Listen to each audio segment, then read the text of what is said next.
Potatoes with.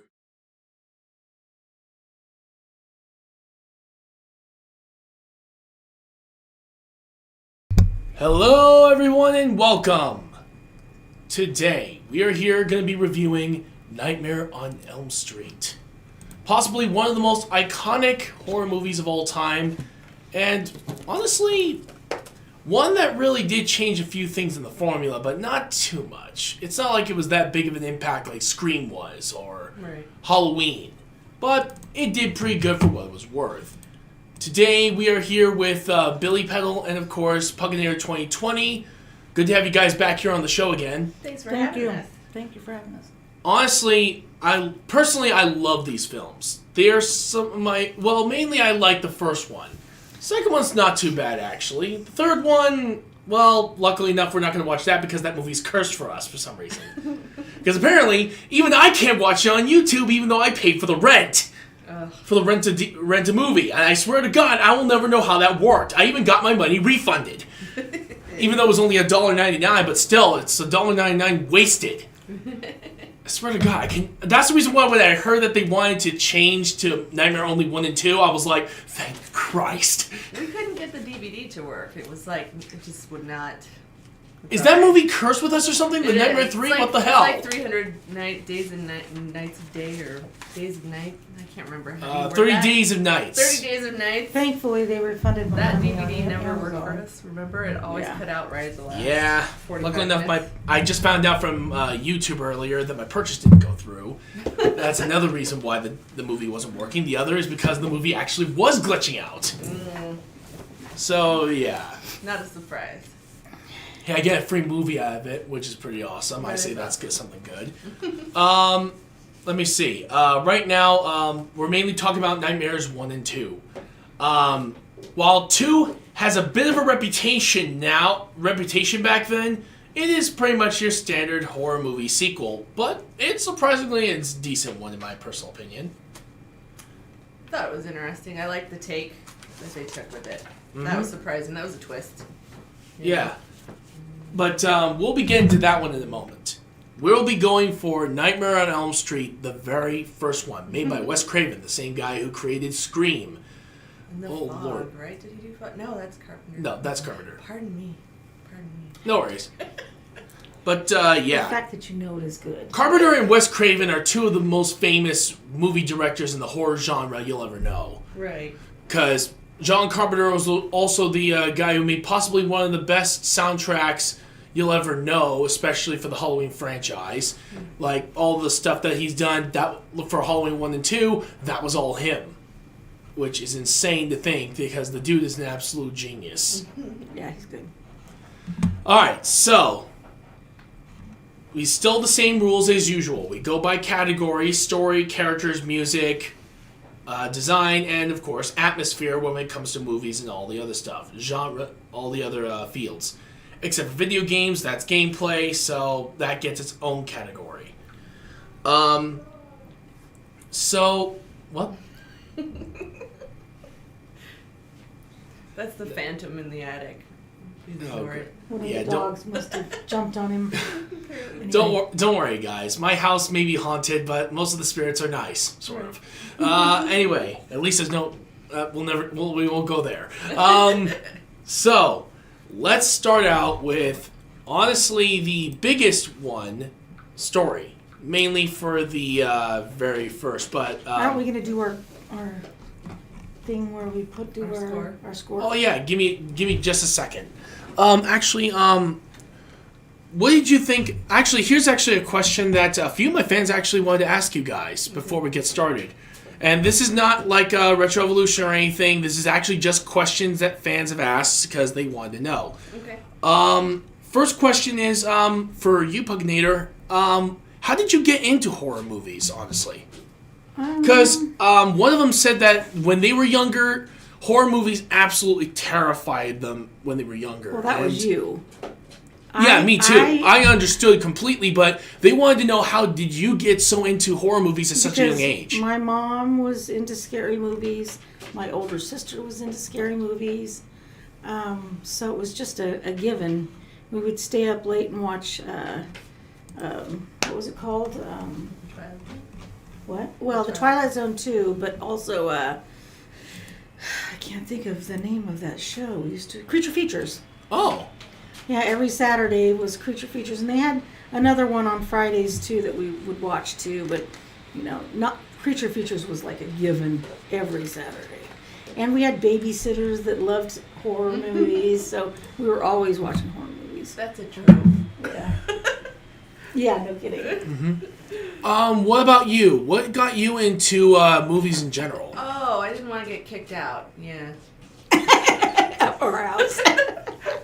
Puganator is abusive and forces me to watch horror movies constantly. Lies! But I actually, swear, lies! I'm into it now, though. Here's the thing, though. That's what you did to me. Right? It's I a form didn't of force abuse. you to when you were Oh, younger.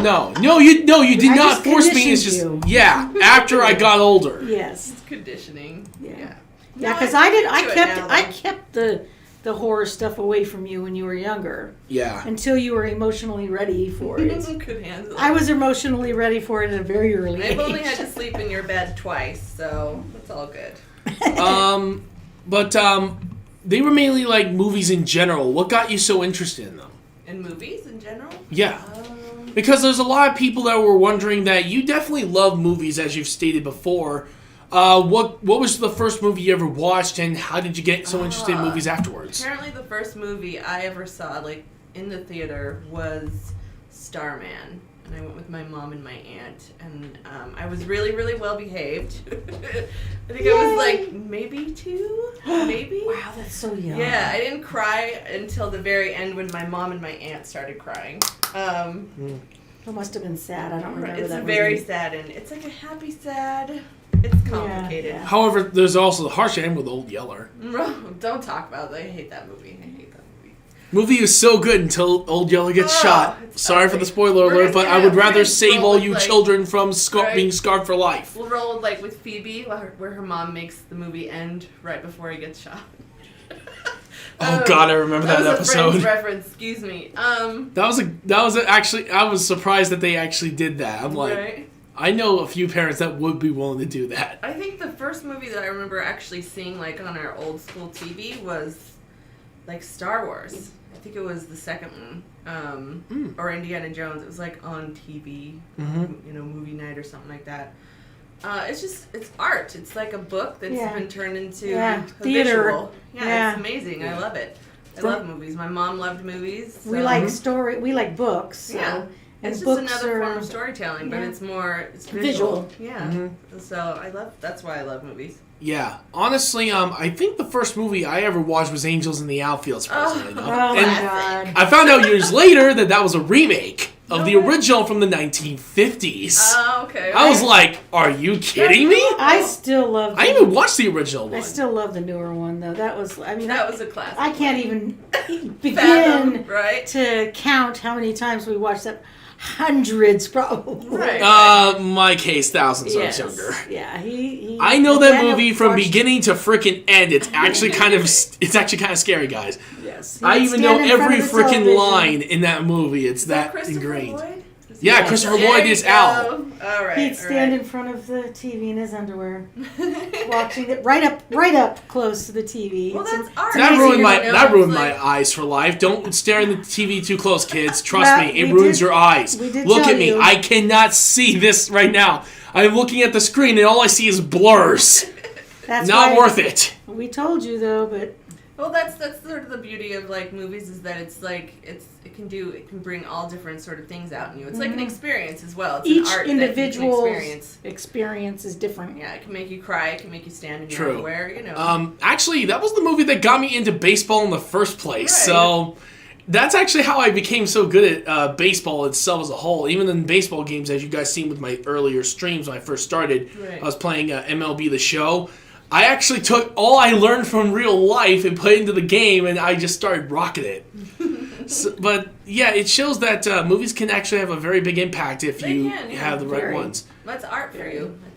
It's universal. For me, I think when it comes to music and movies, the first one I actually started like listening to all the time was that Toy Story. Oh yeah. Oh, see, I like Fantasia. Oh, Fantasia's yes. fantastic. I Using remember all we those used to- classical We used music. to listen to that in the car all the time. I have that with Nathaniel. CD. I have it. Yeah, still. that's good. I never got I a have real- a tattoo planned of that. A whole sleeve. I never really got a chance to watch the full. I only knew Fantasia 2000 at first until I watched the original, and I am so sad that Fantasia 2000 basically ruined my first experience with that movie. I still like The it, second one though. is all right, but the Yeah. first one is like The first one's a pure masterpiece. classic. Holy Yeah, hell! It's epic. Yeah. I'm not even kidding, guys. I The think it's way one of they the use the best classical animated music and films all ever that. made, Yep. You know? And the music was It phenomenal. was. So yeah, basically for those of you guys who just listened to that, it's very much a first-hand experience. Sometimes you can have a good experience with movies. Other times it really does depend on what you watch for your very first It also movie. depends on your mood. Right. That's true. So Because I know some people that actually don't even watch movies, television, or any of that. They're just either too busy or just don't feel like they're in the mood to go for that sort of stuff. Right. Where I've had some friends who are so in love with that stuff that some of them even started their own YouTube channels, like Puganator, Right. who actually have theater experience, including myself. I was in Hello Dolly at one point, and that was always fun for me. Right. Even Oh, yeah. though, heck, I actually lost a lot of weight doing that one. All right, and yes, I'm going to tell you an embarrassing story, but this is actually something that actually worked out for me in the end. Back when I was over in Ohio, I was up to 320 pounds. And the crazy thing is that after I started doing this Garcia Cambogia supplement, along with, of course, working out and doing all this stuff for the Hello Dolly production, that I actually went from 320 to 240 at my lowest. And I have to admit that, honestly, if you want to go into theater, I highly recommend it because it's great exercise. It actually gets you to really start appreciating how the actors do all their stuff, because good How lord. much work goes into it? Oh, good lord. I have a whole new appreciation for the actors now. Because I had to do several costume changes during that whole freaking theater. I'm not even joking. Not to mention it takes a lot of practice. I had to have some acting lines There's as so well. much into it. You have no idea. acting, dancing, and Right. singing. I think theater's probably harder on the body and the soul Oh, and yeah. all that than actual filmmaking. I because agree. Because it's done in You gotta bits keep and pieces. doing it again and again Well, and and again. it's done in bits and pieces. Right. Film is Right. most of the time. I also think it also depends on the genre, because you never Yeah. know, because actually, if we look at Jaws, for example, they had so many problems with that animatronic That's shark. True. True. That's That true. they even Bruce? said that, yeah, Bruce. They Bruce. literally called it a curse of production. Steven Spielberg hated that machine, but he knew Right. he had to use it. But it, I was like, good lord, I felt so sorry for him. with film, it's like over and over and over Right. again. But it's like You have to breaks in do, or between. look at The Shining, Yeah. where Stanley Kubrick would do a scene around 60 to over 100 times just to get it And right. Hello Dolly was like what, a 2-hour production? Yeah, But for the you guys movie. had like a break in between, but you guys are literally non-stop for like a good hour. Yeah, because we had You know? because backstage we had to change our costumes, we had to reapply any makeup that we Gives you a whole needed. new respect for the Yeah, it art. does, for It sure. does. Yeah, and when it comes down to it, we also had to make sure that our voices were ready, and we had to make sure that we were always prepared. That like we always had a drink before, like me and my friends would actually go over to the lobby just to buy drinks from the drink machine, come running right back, and then we have to get into our costume changes. Then we have to sing. When we come back, we had a drink ready to go. It was actually kind of insane just what you had to do just to get ready for the next scene. And good lord, you have to memorize all of those damn dance routines. As much as I did love doing it, though, for as much as I do, that was a bit of a workout trying to memorize all of that. Right, I can imagine. But It probably becomes second nature by the time you've It was gotten fun. through. It was fun. it became Yeah. second nature because we did it for months before the Right. production even started. I was like, good lord. I actually even remember the time when they actually recruited me. It was actually kind of funny. Me and my dad and his friends, all of our friends, we were just there hanging out at karaoke as usual, when all of a sudden I went up and I sang Fly Me to the Moon. This is about a month before I already got the thumbs up from Pops. And if you guys are from Ohio and know a guy named Pops, who passed away, rest in peace, he was a guy who actually was almost recruited by Frank Sinatra at one point. And he's an amazing singer. I've heard him sing once before. Good lord, is his voice amazing. He's possibly one of the best. And if you ever get a thumbs up from him, that means you did good. That you honestly you're getting the same praise as Frank Sinatra, basically. But back to the original story, though. Right as soon as I finished singing "Fly Me to the Moon," the recruiter actually found me and me in the group, and she says that she was going to give everybody a chance to audition, but she really wanted me to audition. I was like, well, okay. Apparently, it was a really big deal. I didn't know about it at the time. Right. That's good though, because it would probably make you nervous. True, but it's mainly because I never even heard of the Mount Carmel Players. Right. And good Lord, it was. Well, let's just say it was a shock. Yeah, I bet. Then, of course, when I got in there, I had a good amount of singing roles. I did a lot of dancing, but then they gave me acting roles that I did not expect to ever really do in the show. I just wanted to sing at first. They gave me acting lines. I'm like, sure, why not? I'll do it. And according to Kathy, along with a few others who've done theater, that never happens. Where they could just give you singing, acting, and dancing sections without even knowing it. It's kind of insane. It's one of those moments. Oh, hey there. Thank you for the subscription. I did it by accident. Sorry. Basically, though, it was, It was a very interesting experience, though. Yeah. But I highly recommend if any of you guys want to go into theater, I say go for it. I had a really fun time with it, and I know so many others who would completely agree with me on that. And trust me, back to that soon too. Actually, for me, if I ever go back to Ohio, I'm staying there just so I can help out Mount Carmel Players. Because I had that much fun in that production as a whole. You can probably find something here too. Maybe that's true. Maybe I should try that again, but at the same time, with my schedule as it is, I don't know. But who knows? Maybe I might ask them if I can promote them in some way. Because hell, the more theater groups that are out there, the better. Because good Lord, they make every single one just feel awesome. All right, so now that we're done with our questionnaire and segue, now time to get into the nitty gritty of it all. The meat and potatoes. Yeah, basically. So what would you guys say would be your scores if you were to give them now, of a score of 1 to 50? For the first one? Yeah. I'm going to say probably 40. I know, I was thinking the same thing. I was thinking 40 or 42, maybe. So we'll go 42 for you. For me, it's going to be a 45, mainly because I absolutely love this film. It is fantastic. But maybe that's also because that it's the only one of the few horror genres that they stick with one person as the main character. Yeah. Because the only people I knew that were sticking with that role was Charles Lee Ray, a.k.a. Chucky. Right. And, of course, I think it was Hellraiser, was another one that they stuck with the same person. That's a creepy one. And yeah, you're right. So, let's start off with story. Again, honestly, the story itself is very unique. And from what I've heard, the story was the main villain and how he does things is based off an actual condition where people have actually died from their nightmares.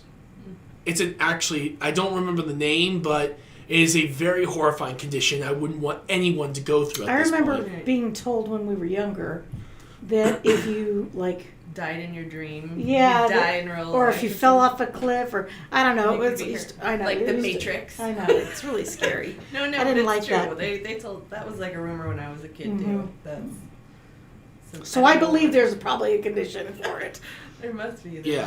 Actually, might as well look it up, actually. I'm kind of curious. Give me just a second, everyone, because I'm actually kind of curious if this condition exists. I thought it was interesting that they, the acting is horrifying. Yeah. Horrifying. But the storyline itself is pretty interesting that they can pull him out through their dreams, their nightmares. That was a trip. Yes. That was very interesting. That was pretty damn original. gotta give him credit for that. Yeah. Because that's not something you've seen in anything else we've ever seen, really. Since, yeah. Oh, there is an episode of Charmed, but, you know. Yeah, but that doesn't count. No, it doesn't count. Yeah. Oh, here it is. It's It's a real disease called sudden unexpected nocturnal death syndrome, or SUNS. Kind of like SIDS, but SUDS. SUNS, yeah. Oh, SUNS. SUNDS. I thought you said SUDS. I know, it does sound like it, doesn't bubbles. it? But yeah, apparently it's an actual condition. That is actually kind of scary. That's terrifying. Good Lord, I wouldn't want anyone else to go through that, I seriously. get killed all the time in my dreams. I know, no that would kidding. Suck. Lord. That'd be, well, as the name suggests, one hell of a nightmare. Yeah. But yeah, I don't think I've ever seen that personally happen, but apparently there are conditions that so far have suggested that it's possible. That's wild. So yeah, having a real life condition be in a way its own killer is pretty scary enough. Right. But then you look at frickin' Freddy in the movie and he... Actually, now that I'm thinking about it, he did start off a little awkward. Yeah. But again, he always had that funny side to him. Right. In his movies, but he was still damn terrifying in this Yeah, one. he's icky. He's definitely creepy. Mm-hmm. I liked the plot twist. Well, it irritated me a little bit, actually. So the mom knew all along that she wasn't really imagining it, that Freddy was a real person, like a real creature, I guess. And she poo-pooed it. And she threw her kid into therapy. That's messed up. Not that therapy isn't helpful. It's helpful for everyone. But to know that there's, like, truth in what your kid is saying. Honesty would have been better. Right. And to keep treating them like they're insane is just remarkably unhealthy, in my opinion. Yes. And pissed me off to boot. But I thought it was really cool how the mom, how she tied into the whole story. Like, actually, this guy was real.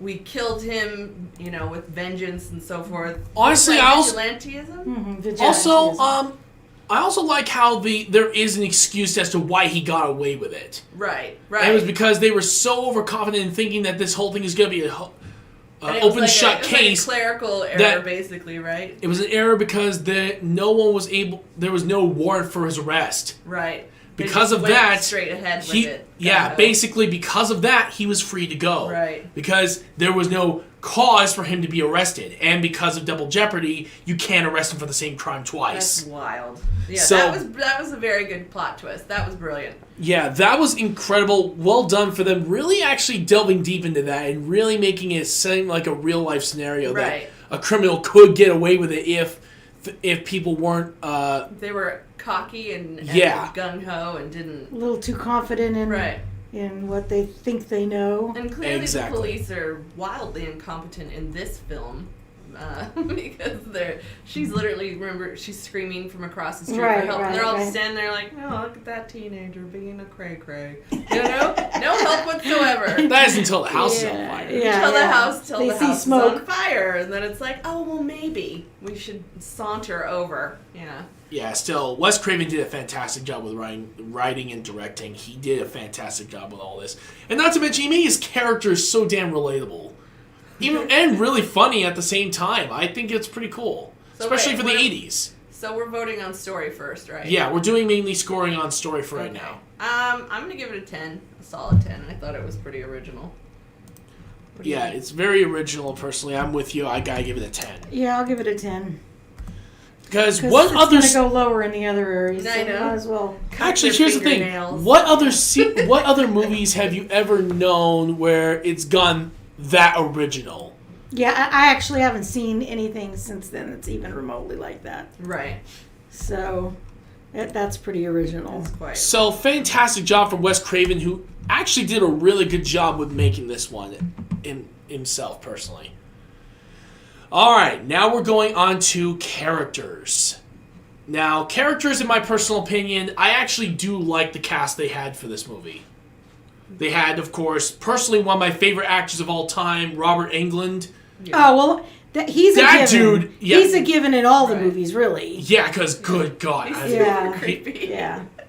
He's creepy. He's actually a really nice guy. If everyone in the cast loved him. And he was although such I a kind like the person. girl, what's her name? She played Nancy Thomas. Nancy. Although give me a I second, don't I'll look. necessarily think she's a fabulous actress. I think the acting was pretty subpar yes, for most of them. but I like her. But the characters are Endearing. So Oh, her name natural is and Heather really Langenkamp. good. Yeah, they're endearing a little bit. They're endearing. Even if the acting is kind of crappy. Also, Johnny Depp as Glenn, I have to admit, I did not expect that to That happen. was a surprise. I was like, Then, of course, there was Ronnie Blakely as Marge Thompson. Mm-hmm. Then there was John Saxon, who was the father. Lieutenant Donald Don Thompson. I was like, wait, that's John Saxon? What is he doing in this movie? I've seen him quite a bit. The characters were good. I mean, I love how it really shows how Nancy's like the final girl because like Rod that's Tina's boyfriend, right? He's like the bad guy. He's the bad boy kind of. You know, he's like, I'm really tough and aggressive and I have a sort of toxic masculinity about me, but you believe me, right, dummy? You know? Yeah, Amanda Weiss was also... she's like, I totally do. Yeah, Amanda Weiss was also Tina Gray, or Christina Gray, if you want to know Right, we like her. Nick Corey, basically the dude bro. Rod. Yeah. Rod. Nick, yeah, he played Rod Lane. Okay. And honestly... Rob. Rod. Oh, Rod. okay. Like Hot Rod, or... It's actually Yeah. But honestly, I also like one of the lines where Tina literally states... Jungle Man fix Jane. No, not that one. Yeah, that was funny. That was hilarious. Sorry. Yeah, but basically, my dig was... I had a heart on it. I had your name written all over it. Yeah, how in the world can my name... darn it, I forgot what his line was. Like, basically, his rod is too small for her. How can your rod fit my name when it only has 4 letters? Right? I was like, damn! Yeah. Okay, that was cool. So That was actually a really smart call. Hold on. That was a funny comeback. For sure. I think Johnny Depp has the most natural acting Yes. in the whole, Well, which is astounding because he's got like 6 lines in this whole movie. Oh no, he has a good decent amount. Remember, But, he dies halfway into the film, I know. so and then look he at has a how good far amount of he's screen. gone since then. You Right, know? I know. Yeah, freaking Captain I Jack like- Sparrow. He now. was good at a young age period. He was amazing. Yeah, That was so so. exciting to see him. He continued in that Yeah. career, doing well. I like that Nancy is like, she's very adamant in her belief system. Also, which is very tropey, right? She's like perfect for the Also, fight. John Saxon, rest in peace, dude. Unfortunately, he did pass away last year, so. Oh, that's sad. That is Yeah, sad. but he died on July 25th, 2020. He died at age 83. But still pretty old. Yeah, he had a pretty decent life. Not to mention, he had an acting career that lasted for, good lord, Yeah, he from was in a lot of- 1954 to 2017. Yeah, no, I've seen him in a lot That of is an stuff. impressive acting career, if I do say so myself. That's 63 years. That's wild. Mm-hmm.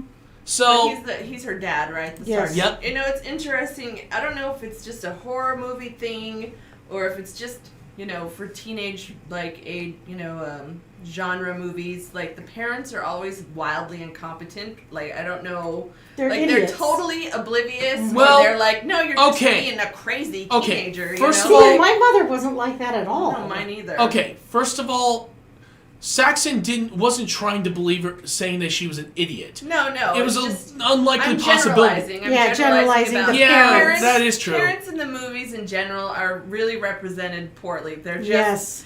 they're just across the Pathetically. board. Like either they don't believe you, they don't care, Or they're just they're, oblivious. or they're just wildly oblivious. Yeah. They're just not with it. It's like, hello. And the thing that's really irritating in this one is that the mom does know. Was the father involved in the vengeful killing? He didn't No. know that the mom and the other parents. Oh took no, he part in was that. he was still in the police force, but he Right. was not involved in the He vigilante wasn't justice. aware of that. Okay, And she so was- there's this whole she wasn't subplot technically going either. on. No, the mom. She said she did it. She partook. She was in a the part killing. of it. Oh, She so had then his that blood. means She had his basically blood. I'm Yeah. honestly though, would you actually see something like that happen? Possibly. There has been moments of vigilante justice and even today. Right. I There wouldn't are do it people that- myself, but, you know. Yeah, so honestly what they did was somewhat realistic. Maybe not as a huge mob, Right. but there are people out there that have tried to get vigilante justice. Right. But they ended up getting in jail. Strangeland. Remember that movie Strangeland? I think so. With the guy, he's a singer. Or Death Wish, where the main character lost his wife to an ambush, and of course, actually, it's a remake of the original. He's a singer. Fudge, I can't think of his name. Oh, D. Snyder. Yes. Yes. It's like that movie is a perfect example of vigilantism. And, Right. Yeah. Right. You know, Basically, and the fact that they thought they killed him and they didn't. Right. So there's this whole subplot running through Nightmare that the He's getting revenge father on the... isn't even aware of, but the mother is, and the fact that she, honestly, she chooses to speak up so late pisses me off. But it was True. a nice plot. But however, in the same thing, if we look at her dad, he didn't necessarily believe it because what are the odds that someone's gonna die in that shape or form, right? In that way, unless someone did it themselves. Right. Well, and some people have a hard time looking outside the box. Right. Exactly. And he's a cop. So even more so. Right. He's definitely So in his case, factual.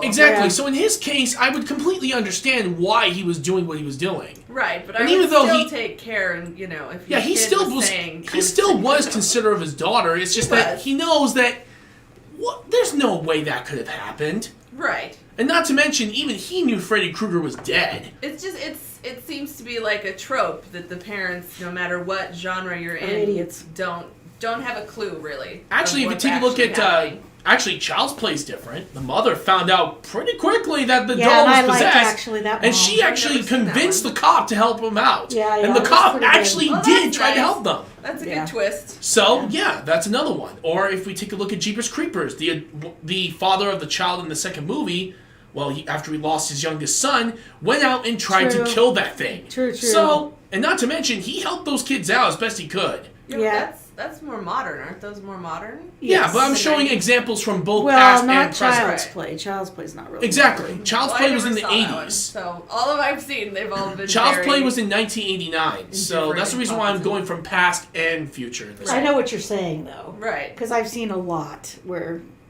the parents just don't seem to have a clue. And also, if we're going to go for it, let's look at Halloween. Donald Pleasance, who played Dr. Loomis, even though may have acted a little crazy, was smart enough to know you gotta take care of Michael while you have the chance, or otherwise he's just gonna keep killing out there. Right. So it shows that there are some smart adults, even in horror films, that are crap in the remake. Yeah. Anyway. True. But however, you also saw that Loomis was a more sympathetic character in that version compared to the way he was in the original. But you see too, though, that few people believe him until it's hit like such a high point that you can't ignore. Yeah, that it's like telling in your the face. Truth. Right? Exactly. So it's a bit of a mixed bag. It is. It is. Yeah. So there's like people that are either no clue, indifferent, doesn't matter to them. They just aren't going to see it no matter what you say. And then there's the people who are out there shouting the truth, and they're like, no, we don't believe a word that's coming out of your mouth. Yeah. You're crazy. That seems like definitely a trope as well. So I highly recommend taking these things to heart, because if you guys ever decide to go into horror movies, definitely take a look at some of these actions, because you never know that these things can actually help you out in making an interesting story. Right. Especially when it comes down to it. So, what would you guys give for characters? Because for me, you're right. They're not perfect. But a lot of them are very likable. I'd say about an 8 myself. Alright, so you're going to give it an 8? Yeah, 8's good. Alright. I like Nancy, even though she's sort of like, I believe for you, me, God. For me, I do like her. Well, I like him a whole lot better than the second one. Alright, for me, so. it's Freddy Krueger, mostly for me. I do like the other actors. John Saxon has done very well here with his character. I gotta give it a 9. I still think it's very good. Her mother even back was then. a total... Yeah, that was the only point I deducted was idiot, her. And she was so blasé and an alcoholic, and she just had great was hair, like, though. Yeah, she did. Okay, we'll give also her death scene is stupid. Oh, it was atrocious. Because if you guys remember the ending actually, of the movie, that was the worst. That was the worst death scene. You want to know the strange thing is? Wes Craven didn't want that. I don't blame him. Who was the studio or something? Oh, I don't blame him because it was He dumb. did not like the storyline. ending to that movie. He was Yeah. so Well, pissed. I don't blame I him. believe It's it. terrible. That's why when he did Scream, he got full control of the movie Yeah, from he beginning did. to end. Yeah, he I was did. like, well, good on you, man. Don't let the studio destroy your work. Absolutely. It's like always get full veto power. yeah, before you exactly. sign the Take a look contract. at The Shining with all right, hold on. What's the director's name again? Carpenter? Ooh. No, for Kubrick. The Shining. Stanley Stanley Kubrick, Kubrick. thank you. Take a look at Cool World. That movie was supposed to be about a psychopathic killer, and it'll still be animated in live action. Basically, a man has sex with a cartoon character and actually becomes a psychopathic killer. Okay. And weird. the character, You the never saw hybrid, that movie? Oh and the my God. hybrid is supposed to wants to hunt down his dad and kill him, only to realize that he's not even welcome in either world. Yeah. I've never seen that, and that sounds very strange. You want to know this? It It's a hard R. off really. Basically, it's supposed to be, in his own words, a hard R rated animated horror film. Right. I'll have to check However, But it it never come became that No, it because came the off really studio bad. threw away his script and made a completely new one. That's Even Kim terrible. Basinger It's like a cartoon porny kind of. basically has Wow. it has a lot of But different it's a art cult styles. It has classic. It's a cult underground classic. comics. Archie comics, Disney animation. It has so much art to it. It's very cool. I But think the it's problem very cool, is- but it's very terrible. It's at very the same artistic. time. Basically, Well, hold on. Here's basically what I'm saying. Oh yeah, that'd be It's fun. basically like this. It's amazingly artistic, Yes. except when it's not. Except it the actually story has is it actually like- has a pretty interesting story. Right. Except when it's not. Except when it's It is one of terrible. the best looking films Worst I've ever movies. seen fill in the blank. Yeah. Yeah. That's It fine. is literally It's a cult classic. Yeah, If they but remade it, that could be like. honestly, an if they remade it If and they made it what remade it. Stanley Kubrick intended it to right, be, then it would be. I would amazing. honestly go see that, personally. Absolutely. It's like a cult classic. When I was little, it was one that we like snuck to watch because we weren't supposed to because it was very naughty. It was very naughty. But Anthony and I totally did, and it was like, whoa, that was nasty. But yeah, Much basically, bizarre from it, but it's this cool. this is actually one of the reasons why that producers and writers. Here's the thing: don't screw with the director's ideas, you freaking morons. This is the reason why that I don't like when people try to force other ideas onto others because it ruins the movie. Right. Heck, Well- even in video games. But you know, that's part of the art experience for every person. They're going to project their own stuff onto it, you know. And True, but at the same time, When there's you're a talking difference. about the creative process itself. Yeah, during because the creative process. Look at what he managed to do. He managed to make an incredible movie, this Nightmare on Elm Street. But then the Well, but I studio think- completely botched the I ending by think leaving it like that. I think early on, though, in their career, that tends to happen because they're unsure themselves of how it's going to come of how off. it's going to come off. Yeah. That is true. As they They go butt in through and ruin. and they realize how great this person is and his stories, then it changes And and, they it get more opens up, respect and and let the they director expect do. more and Right. say, okay, absolutely no changing what I've done. you Right, know. right. But that takes time, and it takes True. time, Heck. experience, Yeah. right? But think about it, the budget for this movie was $1.1 million. It had to be pretty good. The You want- practical effects are pretty. Yeah, we'll talk about spectacular. those in a moment. But you They're want to know how much they spectacular. got out of the box office? $57 million. Wow. They went 57 times their original amount. Wow. Well, I'm sure they paid their actors quite well. Considering that the hope movie so. was a They huge usually box office do. success, I wouldn't be surprised. Well, but did they pay their actors that well in the 80s? Or Yeah. is that more of like Well, a again- 90s, 2000s kind of a... Well, of course, Depends it's on the- less than what they make now, but Right. they still make a lot of They money. make good money. Trust me, Okay. go with inflation, that's still a lot of money. Yeah.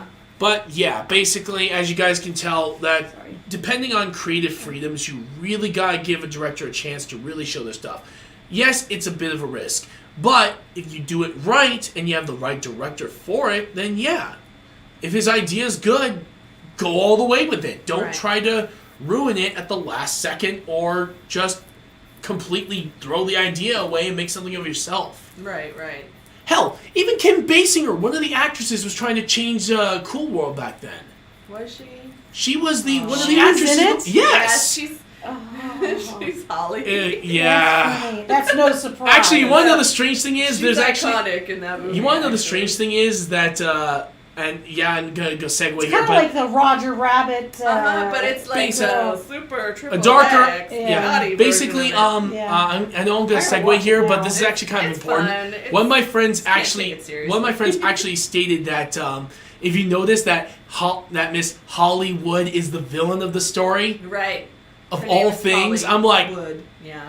wow. Hollywood. If she And she's could, literally but she changing can't, the yes. film to fit what she wants, basically all chaotic and all that. I'm like, Yeah. I'm gonna have to damn, that's deep. It's it's. His Just own for subtle fun. message. It's He's saying, fun. "Don't You screw gotta- with me, you can't Hollywood." take it seriously. If they had really followed his wishes, it would have been like an epic. I think the fact 'Cause that the I art know a is little really bit more cool. about it The art now, is though. super interesting. probably It's watch really it. unique, kind of abstract, but Yeah. also like the 40s kind of vibe about it. It's really It is. Basically, it's It's the a trip. 40s mixed with the 80s, basically. Right. Well, I think now It's a that lot I of know fun. that, I'd be It's a able lot to of watch fun. it and enjoy it right without the instead expectations of like, wow, of that was a lame plot twist. Yeah, right. Exactly. Yeah, and some of the I know what to animation that expect cuts a in. little But bit. actually, maybe we should make that a review in the future. Reviewing Cool World, because Okay. Jesus, I have so much to talk about that film.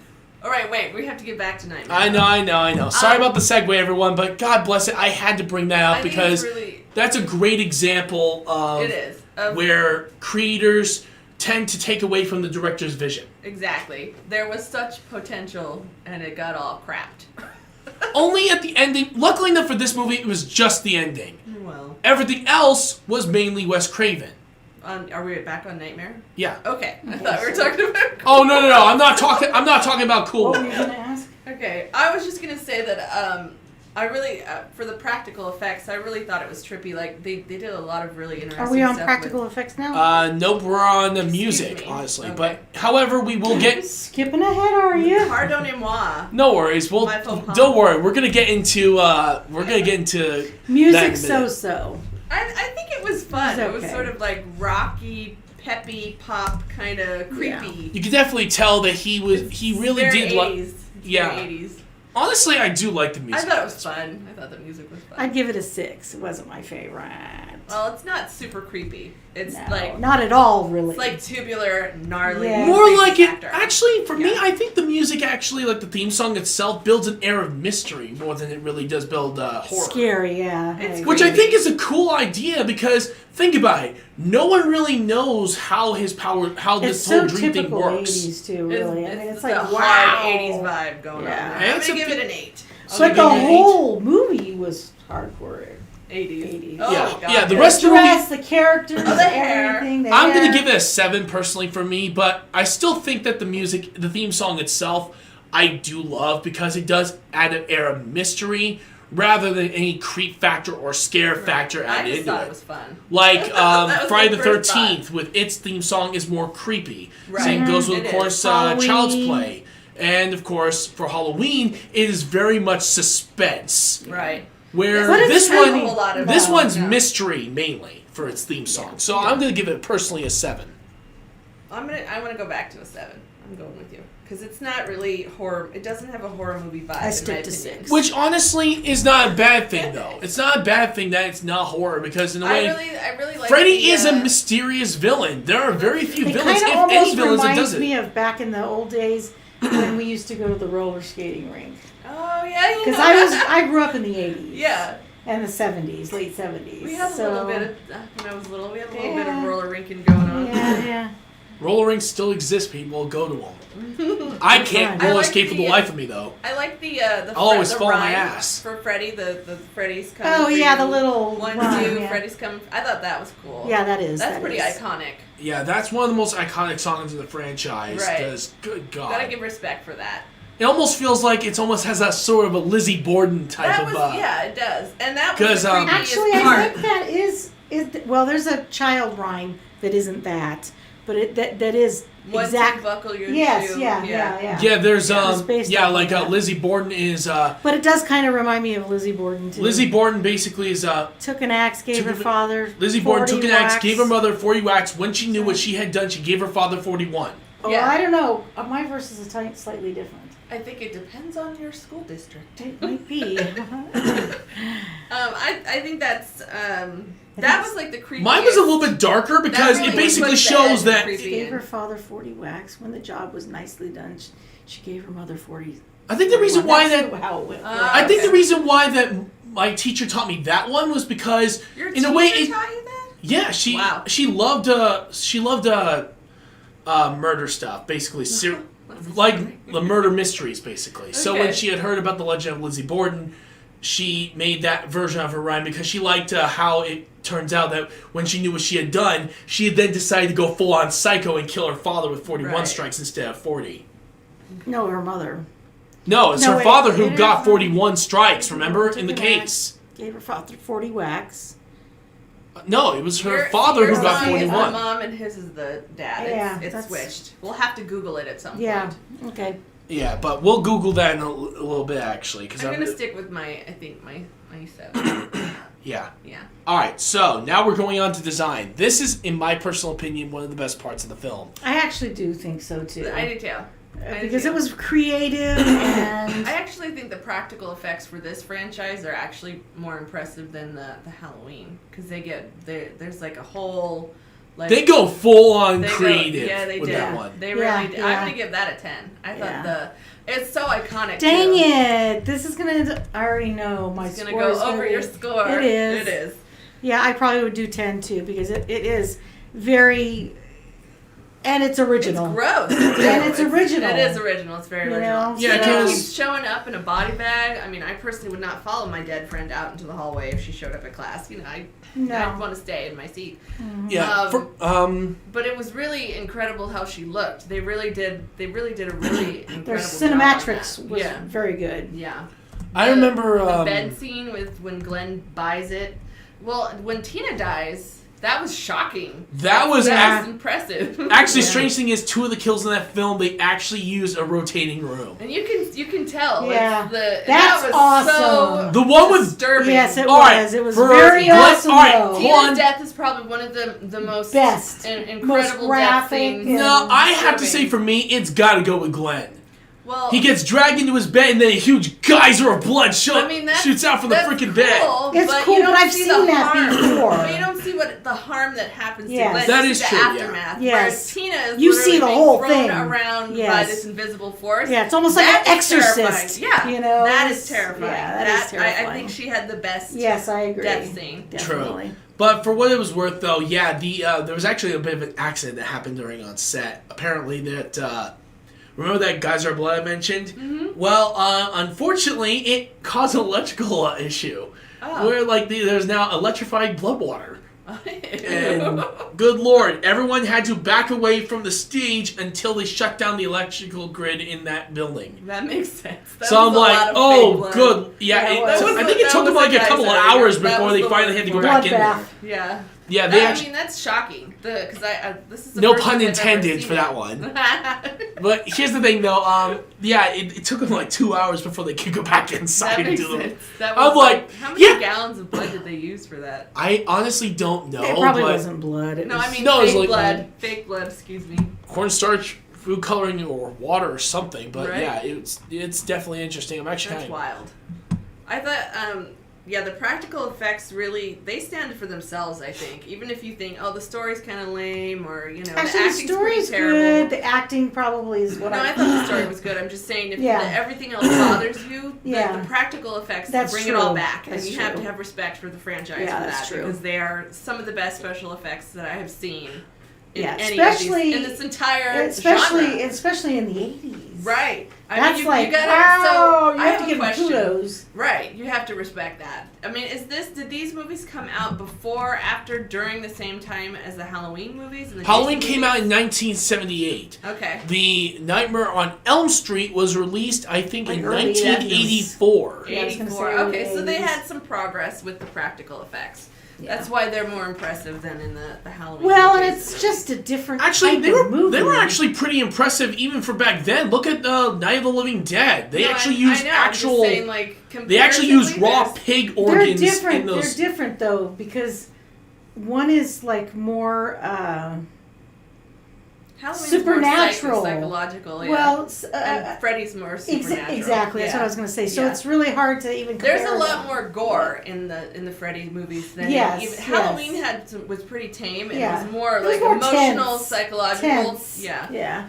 So Freddy's is definitely, their practical effects are through the roof. Mm-hmm. I also like the costume and the design look for Freddy. Right. Because his fabulous Christmas sweater, I love it so much. His Christmas sweater, the fedora, and the burned skin. I think that the fedora. Who thought of that? That's so random. Okay, sure. Paul hey, loves fedoras. They're sexy. They're sexy. That was weird though. That was so. The sweater though. Sweater Yikes. is so ugly Christmas sweater. Yes. So. Yeah, and then of course I love there's the hall monitor is wearing that sweater. You know, and the car at the very end. Oh yeah. I actually like. Nobody noticed that when they got into the car. I actually like. Right. All right. I also like Freddy's weapon. It's finger It's knife. very You don't ever really see that ever, You unless don't. it's like Edward Scissorhands. There's a But even lot that of one is not even a originality. horror film. No, that's our first emo romance. But still, basically, finger knives though. That's a unique weapon for a killer. that was That's pretty unique. cool. Yes. When did Wolverine come out? Like the original comic? Quite a The bit after comic? that. Give me a second. Did they I'll steal turn it? maybe. Did Freddy's people steal that for him? No, I don't think so. I would not be surprised though. Okay. What, take turns? Yeah. Give me a second. Go first. Hey Nate. Yeah. Oh, yeah. But I'm trying to look through. Tina in the body bag, though, I have to say that actually, when I laid down to sleep after watching this movie for the first time, I saw her and was like, wow, that stays with you. That stays with you. When it comes down to it, there are very few real movies I know of that actually did as well as this one when it came to its. Sales and all that. Yeah. The gooey stairs. Oh, that was so disturbing to see and so cool. The gooey stairs when Nancy's running up the stairs away from Freddy. That was cool. And we talked about like off stream. We had talked about the stuntman. Mad props to him. Yeah, because basically, if you guys know the fire stunt in the movie, where he actually gets knocked down and he walks back up the stairs while on fire, that was done all in one take. The dude is amazing. That is Kane Hodder level stunt work right there. That was Good epic. freaking God. And the fact that they don't seem to cut the scene, like it's one solid shot almost. It is. It was all done in one take. That's wild. That's wild. Mad respect, mad props to the stunt man. Seriously. Awesome. Seriously, like, how in the... Even I would be like, oh God, get this fire off me, please! Right.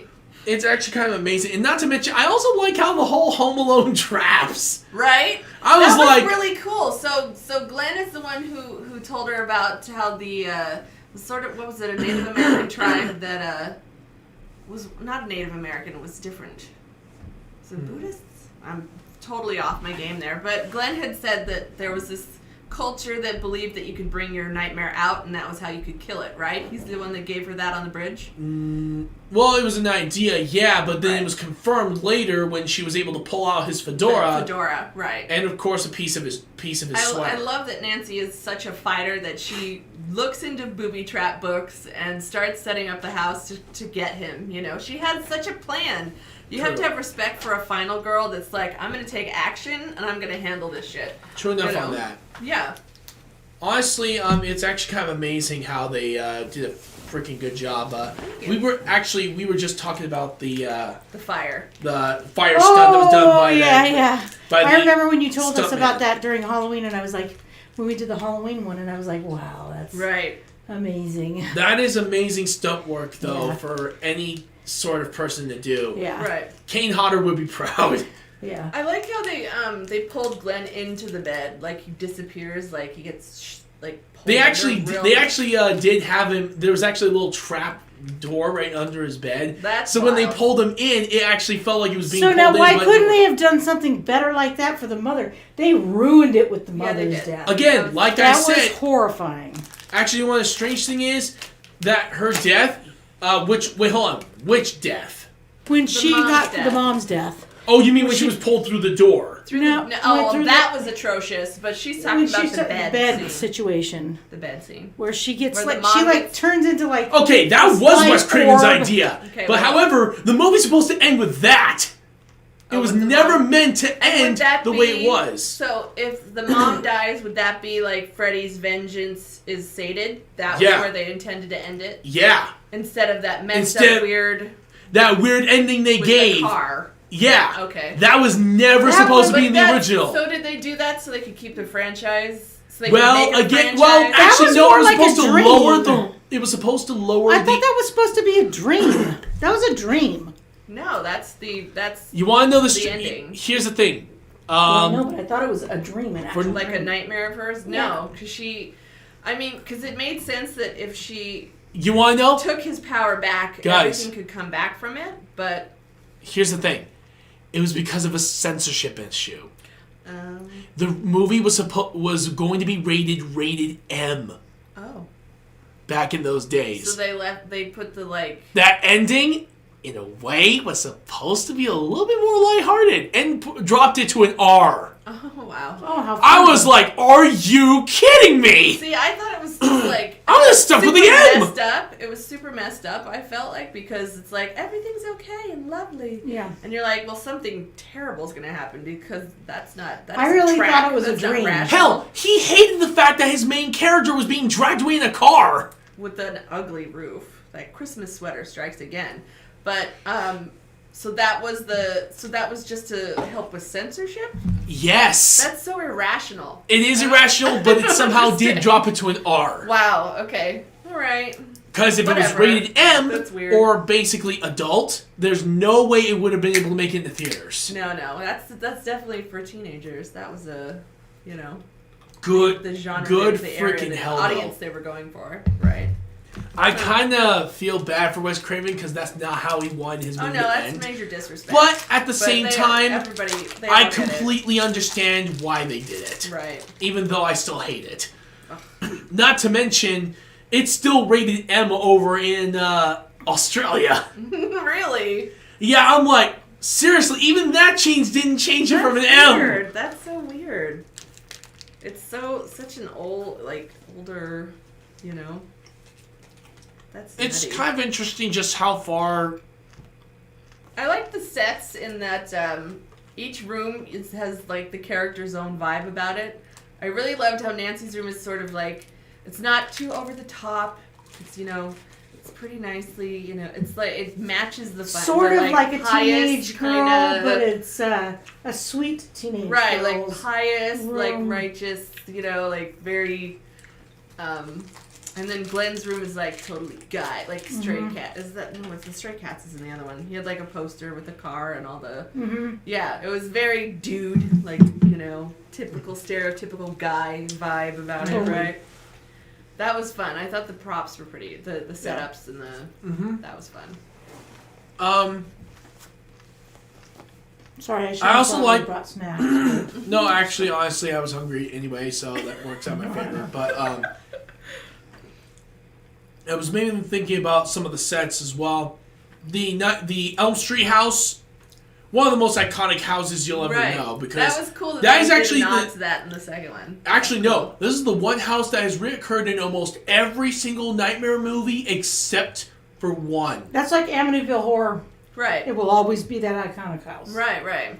That's cohesive canon. I like it. I like it. That was cool. Yeah.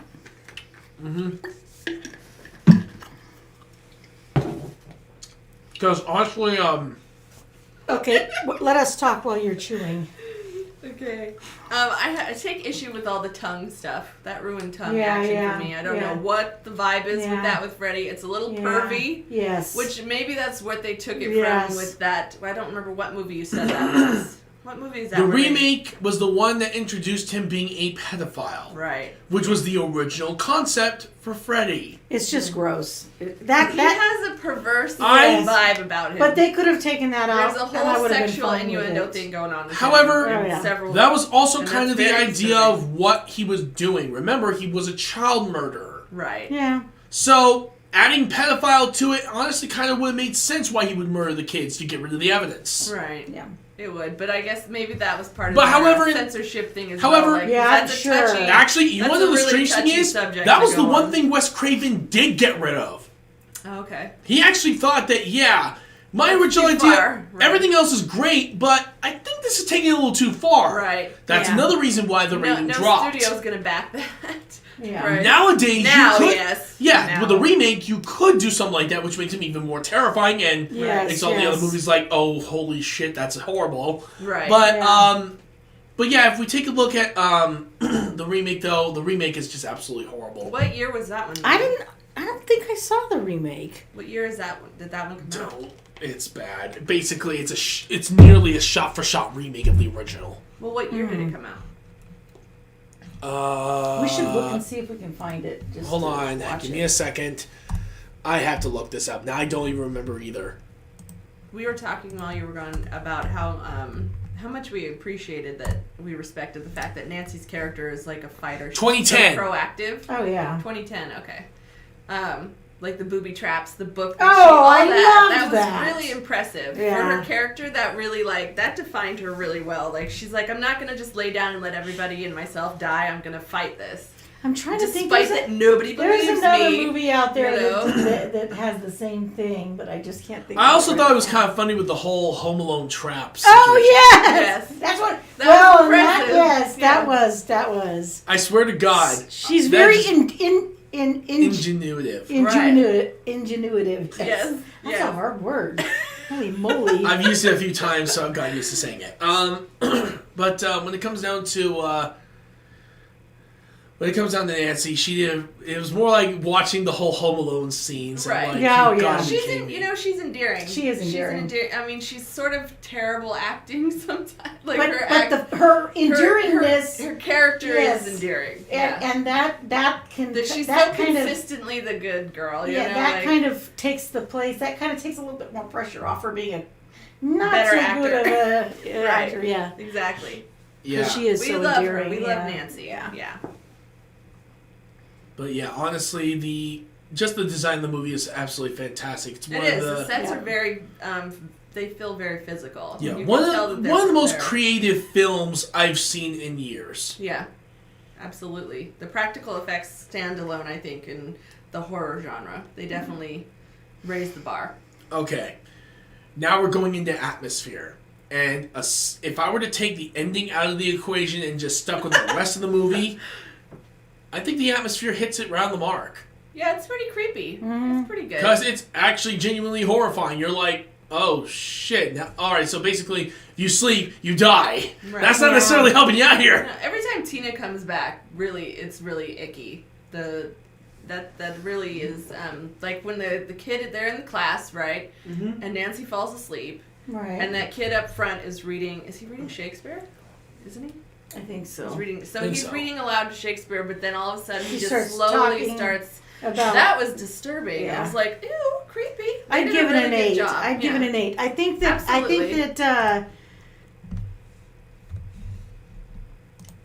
out of the entire movie, I think the acting is probably what bothers me the most. Yeah, it's just subpar acting. Right. Not in all. Not just overall, only with a few characters. Little moments. Yes. Some of them are really like. So I think that's the reason why I rated it. Yes, that's why I rated it what I did. Well, I probably should have rated it a little higher because honestly, I should have rated the number 2 more at what I did at 40 versus this one and maybe did like 47 maybe or 45 because I do definitely like the first movie better than the second movie. Right. I think that you can tell that they get more comfortable. Like, maybe they shot it not necessarily in sequence, but further from, like, they started filming the beginning part of the story, and because you can see that their acting sort of progresses. It gets better towards the end of the movie. Like, maybe they build their confidence up and their skill or something. I'm sure. Yeah, because And for that's all the young actors. That's you very- know? yeah. strange thing is, all the actors, including Johnny Depp and all of them, those kids were the first time in a film. Okay. John Saxon, on the other hand, was Yeah. a veteran. He's a veteran, You know yeah. he's gonna kill it. So it And gets... same with Robert Englund. gets He's more done theater believable. before he ever Right. did movies. So You can tell. Because he has, like, a presence where you can tell he's, like, projecting a lot. When he Yeah, he's definitely. very Those are new actors, and you can tell. Right. Yeah, I so- think atmosphere-wise builds with the tension of the storyline, and I think it's definitely like an 8. I give it an 8. 8. For me, I'm actually going to give it a 9. The only reason why I'm docking a point is the ending. The ending ruins the atmosphere, in my personal opinion. Let us not speak of it. Yeah. Oh, Jesus Christ's sake. That ending was such bullshit. As you can tell, I'm not necessarily a big fan of the ending. It kind of reminds me of I Am Legend, which I will rant about to the end of time. Don't rant about it again. Don't rant about it again. I do actually like Sorry, these two have heard me rant about the ending to I Am Legend for a long time. Numerous Yes. times. And let's just say that I will still consider it to be one of the worst cop-out endings in human history. Right. Okay, what's Where next? the ending of the original book is amazing. I suggest you read the book first and then watch the original ending on Actually, I do DVD. need to read the book. Right. Because the book is... Actually, Omega Man. I think. Actually, the director for Night of the Living Dead was inspired by I Am Legend. That makes sense. Now, He's is the literally, book called he's I legit Am the last Legend? Yeah, man the book's standing. called I Am Legend. Okay, I'll He's check the it last out. man standing. That movie makes me so very upset. We're moving on. Yeah, All right, so here we go. I'm adding up the numbers now, and let me see. Oh, I just saw something. guess what? You matched your score. What do you mean? Your original score Oh, was I 42, did? and you matched it. No Oh, way. not bad. No way. I thought I said 40, but you're right. I did say 42. That's wild. So, yep, 42 was the original Sweet. score, and you got it. Sweet. That's a first. That is a first. Yeah. Let me see. I think I went higher than what I originally. I think you did too. Your original score was 40. You gave it a 43. A little bit. All right. Not too much, All right. but yeah, you were nicer about it. Yeah. Yeah. After full discussion. After thinking it out, you Mm-hmm. know, I thought it out. Sometimes you just have to look at it from somebody else's perspective too. Right. You know, because it gives you kind of a new insight on maybe where they were coming from, Right. or Yeah, where exactly. the character was coming from, or You whatever. have to dissect it to really Mhm. get to the meat. I matched my score too. Oh, nice. 45. That's I actually crazy. did not expect that. That's good. Oh, good God. Wow. What are the odds of that happening? You know, it's a pretty good movie. I mean, the acting has very choppy, ridiculous moments, and But there's as a couple. whole- As a whole, it's a pretty fun piece of art, and Mhm. it's very original, Very wildly original. original. Mhm. And it, you know, after the first time we watched it, I was like, you know, that was fun. I liked watching it, you know, because it was trippy. It's different. It's just across the board. It's a fun movie. Mm-hmm. So. Yeah, honestly, for what it's worth, it's kind of interesting to see just how much that the franchise had changed from its original to now. Right. And from where it all started, it started out pretty damn good. Yeah. And actually, here's another thing that you guys may not know, and along with my viewers, that the Friday the 13th and Nightmare on Elm Street had their own TV shows. No way. That's wild. It's actually kind of funny. I actually used to watch those shows. That's I was crazy. like, and surprisingly, even though the shows were almost like on Goosebumps level of. Yeah. I was thinking. okay. I was thinking Oh, of no way. Goosebumps when Oh, that's wild. he Are said you that. afraid of the dark? That was Yeah, my- basically around those lines. I'm like, so yeah, Nickelodeon, kid friendly. not really kid friendly. It dealt with some serious issues. Yeah. But other than that, though, that was More like pretty- after hour kid. Oh, okay. Yeah, more like Adult Preteen. Swim. Yeah, Adult Swim. I was trying to think okay. of the name of what it was. Okay, Adult okay. Swim. Yeah. Yeah, so basically that's what I was taking from it when I first watched those shows. Right. Not to mention, they're also the only two franchises that ever got their own video games during the NES era. Friday the 13th and Nightmare on Elm Street. That's cool. I actually did play both those games when I was at work over at Retroland, and I have to admit they are actually pretty crap. Oh, bummer. They play okay, and not to mention, Nightmare on Elm Street's the only NES game that can play with 4 players. Right. Which is weird. No other games does that. That's interesting. It's weird, but also very, very interesting. They even had an actual plug-in where you actually can plug in 2 extra controllers, not just the one in there. It's That's really cool. funny. So now we're going on to Nightmare on Elm Street 2: Freddy's Revenge. Honestly, I don't know what I'm gonna score this one because I do actually like this movie, but you could definitely tell that they were going for a theme. 40. Yeah. So you're gonna say 40 then? Okay. That's pretty generous for you because you despise this movie. It is very You despise this? She hates I don't like this movie. I don't... see, I thought it was terrible acting. But the originality of the story itself, I have to give credit to. Yes. So I'm going to say 45. Oh my god, that's high. Well, because I'm also thinking about the practical effects. So... Actually, changed mine to 42 because... No, 40. 40. Make up your mind! 40. It's going to be 40. Thank you. Alright, so I'm going to go in between you guys. I'm going to say 42 then. Alright. But, honestly, I actually do like this movie. It's a better sequel than some of the other ones we got. True. Like Halloween 3. Oh, yes. Yeah. Okay, no, I call bullshit on that. Oh, no. I will still argue with these two from the last episode. We know. Yeah. This is just our personal feeling. Yeah, if you go with if you go over the other Halloween movies, they're actually Halloween 4 is not more bad. cohesive. Halloween 5, Halloween 6, no. Halloween H2O, great. Yes, Yeah, I that love was that one. I love that one. Rob Zombie's Halloween films, both No. 1 and 2. Yeah, I actually like them. But they're crap. Anyway, getting back. Yeah, I heard Nightmare. that. I heard that, you little bit. Alright, so now we're just going to go straight into story. Now, but before we get into that, I am going to tell you this, and I'm not trying to be insulting to anyone, but back when this movie came out, and as far as what everyone's been telling me, still holds this title as one of the gayest horror movies of all time. I don't mean that as a bad thing. It definitely has a lot of gay innuendos. And hey, more power to you. That's more bondage, and all walks of life are welcome in that community.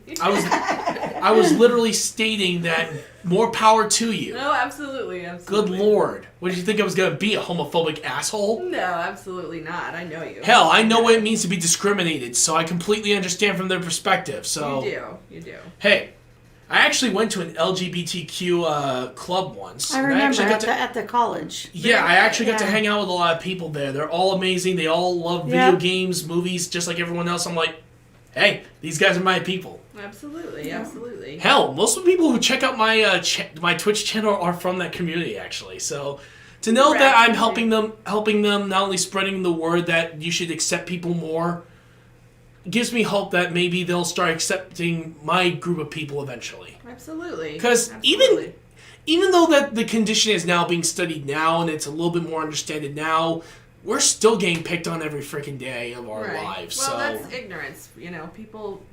Hell, back then they thought when before the disease or the condition was ever found out, people either thought we were super geniuses, outright insane, possessed by demons. Right. Stupidity is what it is. Right. Yeah, so... Awareness really is the key. Yeah, exactly. And that's the reason why if you guys are gay, lesbian, transgender, whatever, you go for it. More power to you all. Absolutely. We stand with you.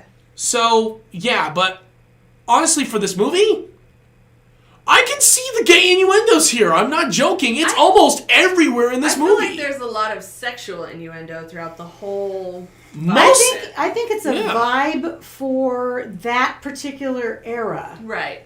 Because that particular era was a little bit later in the 80s, right? Let me double check on the franchise. And I Give me a second. remember that being a really different. It was 1985. vibe. It was a year after the Yeah. first movie I released. remember that being a very, because that was when I was in my, well, not to date me, but late.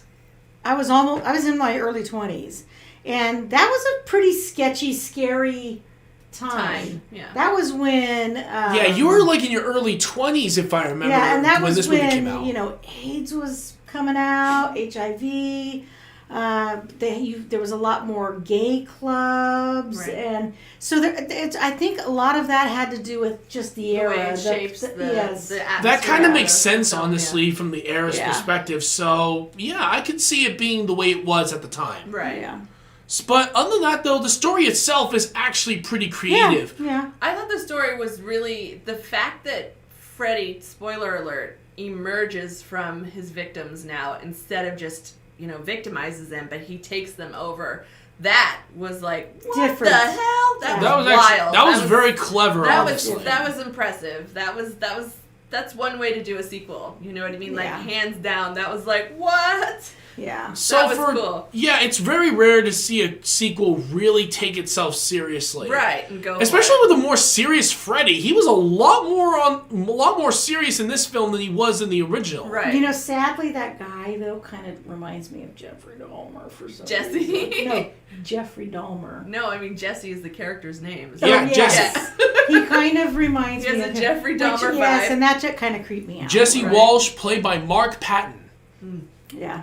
Then there was Kim Myers. He played it pretty good. He was a very troubled little soul. He was. Kim Myers played Lisa Weber as well. Robert Englund, of course, returns as Freddy Krueger, as well as the bus driver. Right. I loved how they pull that Jesse's living in Nancy's house. They find her diary. That was really they paid attention. I mean, we can talk about how horrible the acting was in general, but the story itself makes up for the really terrible poor acting. But see, that's Right. the way it is and in general with it. Yeah. right. I thought it was really creative though. It was when he bursts out of him that was shocking because you can see they lead up to it suddenly he's wearing the glove and they don't actually show him emerging from him until later into the film, and it was very an American Werewolf in London vibe. That was wild. That totally was holy crap, that's the coolest looking thing I've ever seen. I mean, they don't give a whole lot of character development to the to the story, but not compared to the Did original. we already rate it per? no, We're we're still talking about story. I digress. Okay, good. No, I just wanted to make sure I didn't miss But it. honestly, though, the story itself of how Freddy is trying to come back and is using this kid to do his murders, that's a very clever idea. That was clever. And honestly, it almost kind of reminds me of what the original idea for Friday the 13th was supposed to be, where each of the final girls was going to become the killer. Oh, yeah. So Yeah. honestly, that's a really cool idea. They were trying to do something in a way like that. Right. In order for him to return. But that's even more, impressive that he emerges from his victims and takes them over. That's trippy. It's not just cool. mentally changing, but the Right. entire physical change. Right. The actual immersion. The actual bursting out of your Right. skin. And the kind of acting vibe is a thing. little bit better in this film compared to the original, with some of its characters. No. Huh. Okay. Well, I don't agree. with some of its characters, not all of them. Just like Some of before, them. I some of the love, characters are pretty bad, others aren't. What's the guy's Grady? He's from Weird Science. He's always the dude. Yeah, bro Robert characters Russler. in the 80s. That was Robert Russler. There's He played four movies off the top of my He head. played Ron Grady. Yeah.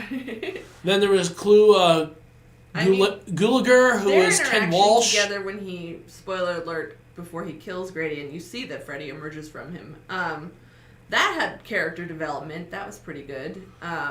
But you don't even know how Lisa and Jesse met up and became, because it sort of implies that Jesse and his family have just moved into Nancy's house right now, this minute, and all of a sudden he's got an established group of friends. That's true. It was a little incohesive with just the character That's a good development point. alone. Yeah. That's true. Yeah. But the story, So- the fact that, I mean, I appreciate that they tied in, he has moved into Nancy's house, here's her diary, let us explain the villainy. I think it would right? have been almost more interesting had they allowed him to develop friendships. Right. Rather Actually, than just or- going into... Or I have an Because idea. all of a Why sudden, not at just least literally they're like- have him stay there or had him already moved in before all that? Right. Yeah, instead of, It making seemed like it was like just like right you said, then. it was a cohesive thing. Right. It wasn't No. real cohesive. And I mean, it's not wildly believable that Jesse and Lisa are at the level in their relationship to say, "I love you, I'm in love Yeah, with you." basically, You know? yeah. That was a little Yeah. like, oh, okay, what was your name So- again? yeah. Yeah, I'm so still your basically, You know. so what would you guys rate this one?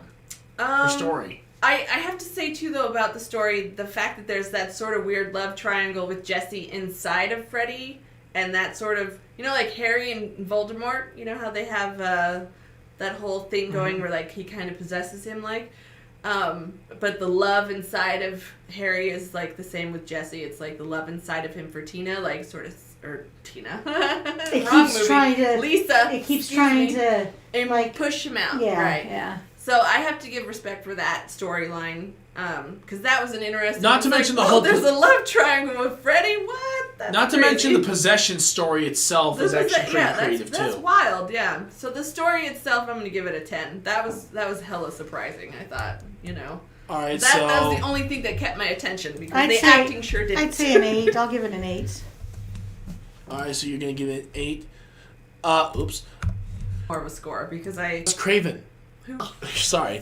Yeah, Jack Shoulder. He was the one Okay. who directed the film, and Robert Shea produced it. Okay. David Chaskin's the one who written it, where in the original movie it was Wes Craven who did the writing and Okay. directing.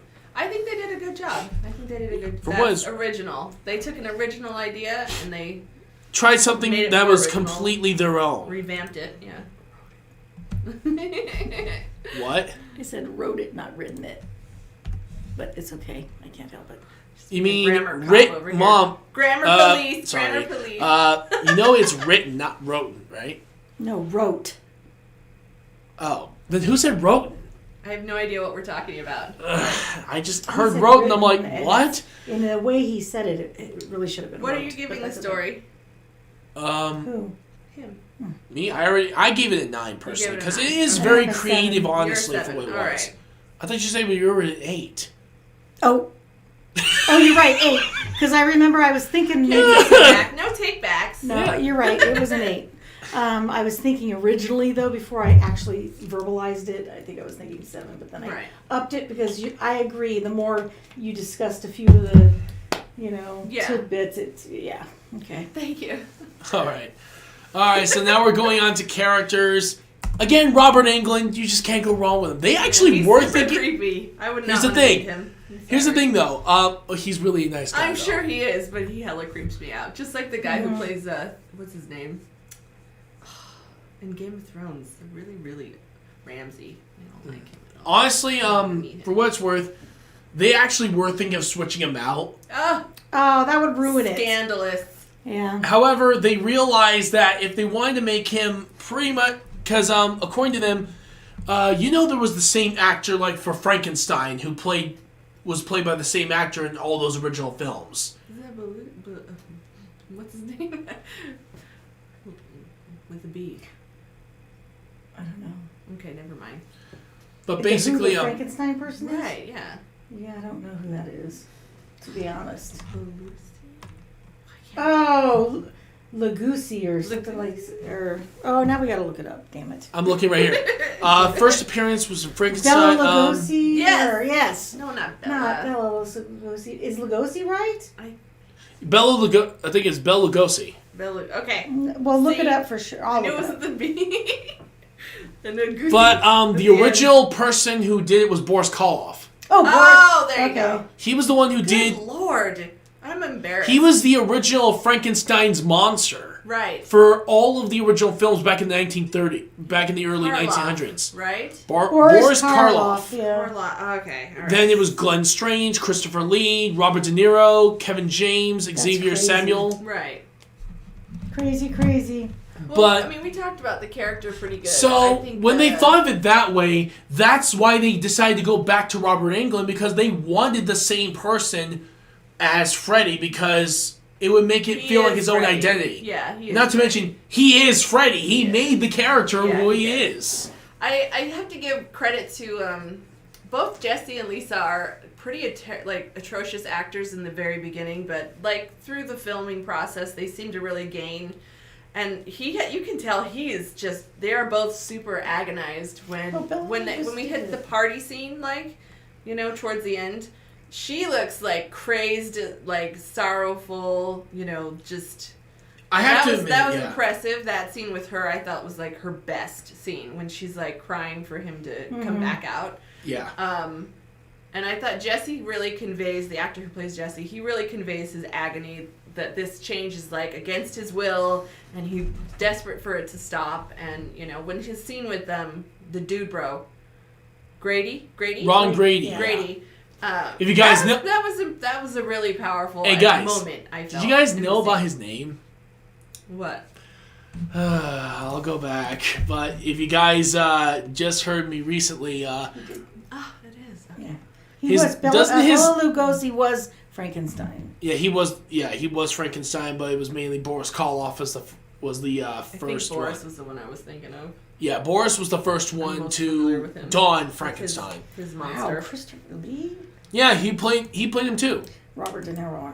I love Robert De Niro. Oh, that's with Kenneth Branagh and Helena Bonham Carter. yeah. That's an intense one. Honestly, though, I'm really glad they did keep Robert Englund. Thank I am freaking too. God. He's Yes. Freddy. He will forever be known as Freddy. I think he did. There was like a random remake of the Phantom of the Opera, from the 90s. Yeah, I think he was part of that one too. He was the Phantom. I think he was hella creepy. No, I don't think that was him. You don't think it was him? No. Who? No, I'm not talking about the newer one with the gal from Shameless. Not that one. There is like a very obscure one from like the early 90s. Maybe it's the late 80s. I don't know. Give me a second, guys. I want to look at this too. Which one? It's like a take. There's a 2004 movie.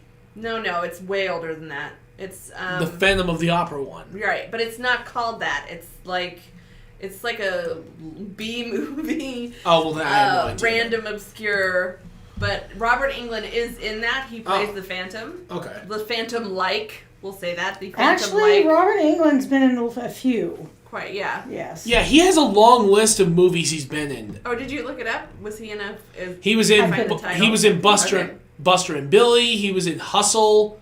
He was also in A Star Is Born. Let's see, Blood Brothers. He's actually been in a good amount of them. He has a very iconic look about him too. Yep, he was in Phantom of the Opera, 1989. 89. Okay. He was Eric Dessler and the Phantom. Yep, he was. Oh, okay. So he was two people in that one. See, I knew what He I was was also talking about. It happened. He also played himself in Wes Craven's New Nightmare. Oh, that's funny. Let's see. If we take a look at his other works, he's also done movies. Hellraiser.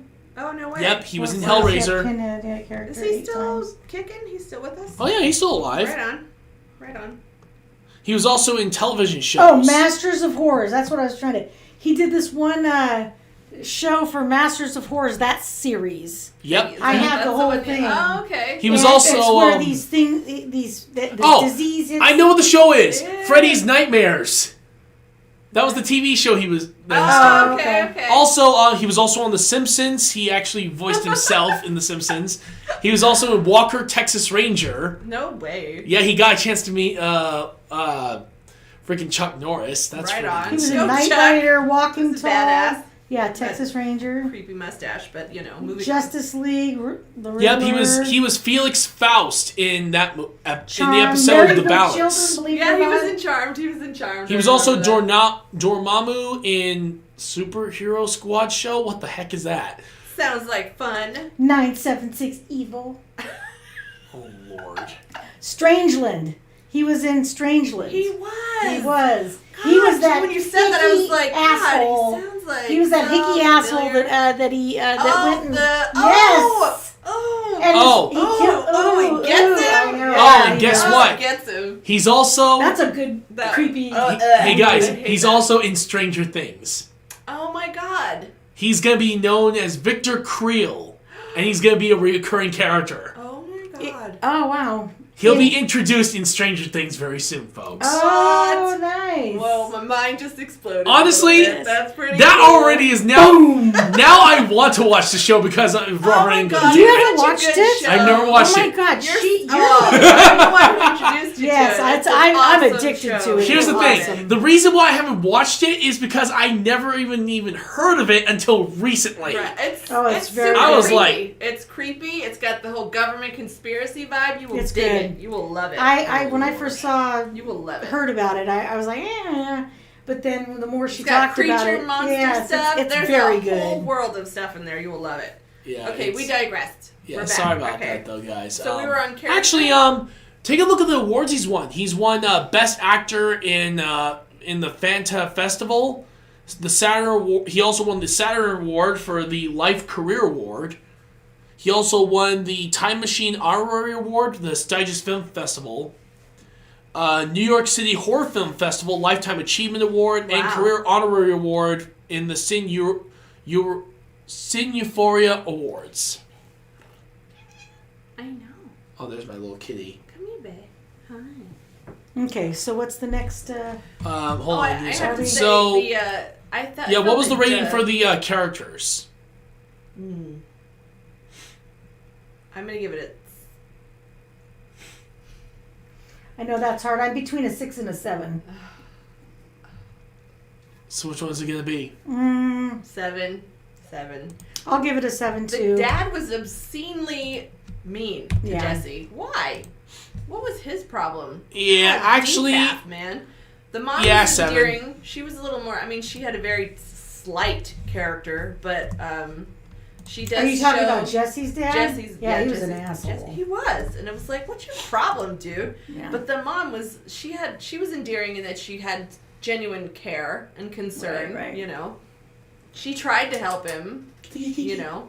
That I take back my generalization about, well, no, I don't, because they really do so much. It's like the stereotype for parents to be Right. incompetent. But True. that was surprising that Jesse's character, his father, was so aggressive. The coach and the dad both remind me of like the same character, just in how the coach was icky. he was icky, but he was mean too. He was like he Yeah. shoved Jesse a lot, and he was a total dirtbag. I was not real sad when he died. No. So Alright, so now we're into music. I gotta admit, it's still pretty much around the same level like, of the original. So 80s, it's tubular. I thought. Again, it's not entirely a bad thing. The 80s were a really good time for They I'm music. gonna were. say a They 6. were. You're gonna say I 6? can't talk too much about this music. I didn't any pay more than the attention other to one. it, honestly. I Uh, missed it completely. I'm gonna go with... I didn't miss it, but I still didn't like it as I didn't like really the I'm other going to one. say 5. I Yeah. really wasn't thrilled with it. So Yeah. 5. Because had you been interested in it or you liked I it, would have you noticed it. I would have remembered Yeah. it. For me, I I'm- took notes, I'm- There's nothing. Just like the Sunburned gum, Actually, glove and desk, demonic toaster, you know. for me, I'm Nothing just about gonna... the music. I'm gonna stick with the 7, honestly, because it didn't really change that much, honestly. No. Well, and you would think that they would. It didn't necessarily get worse, though. Twist. No, but it would Right. have been nice. It didn't get better, though. That's the Yeah, problem. yeah.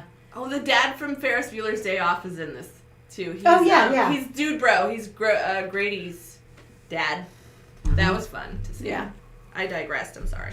No worries. We've already digressed several times in this episode. That's what so. we do.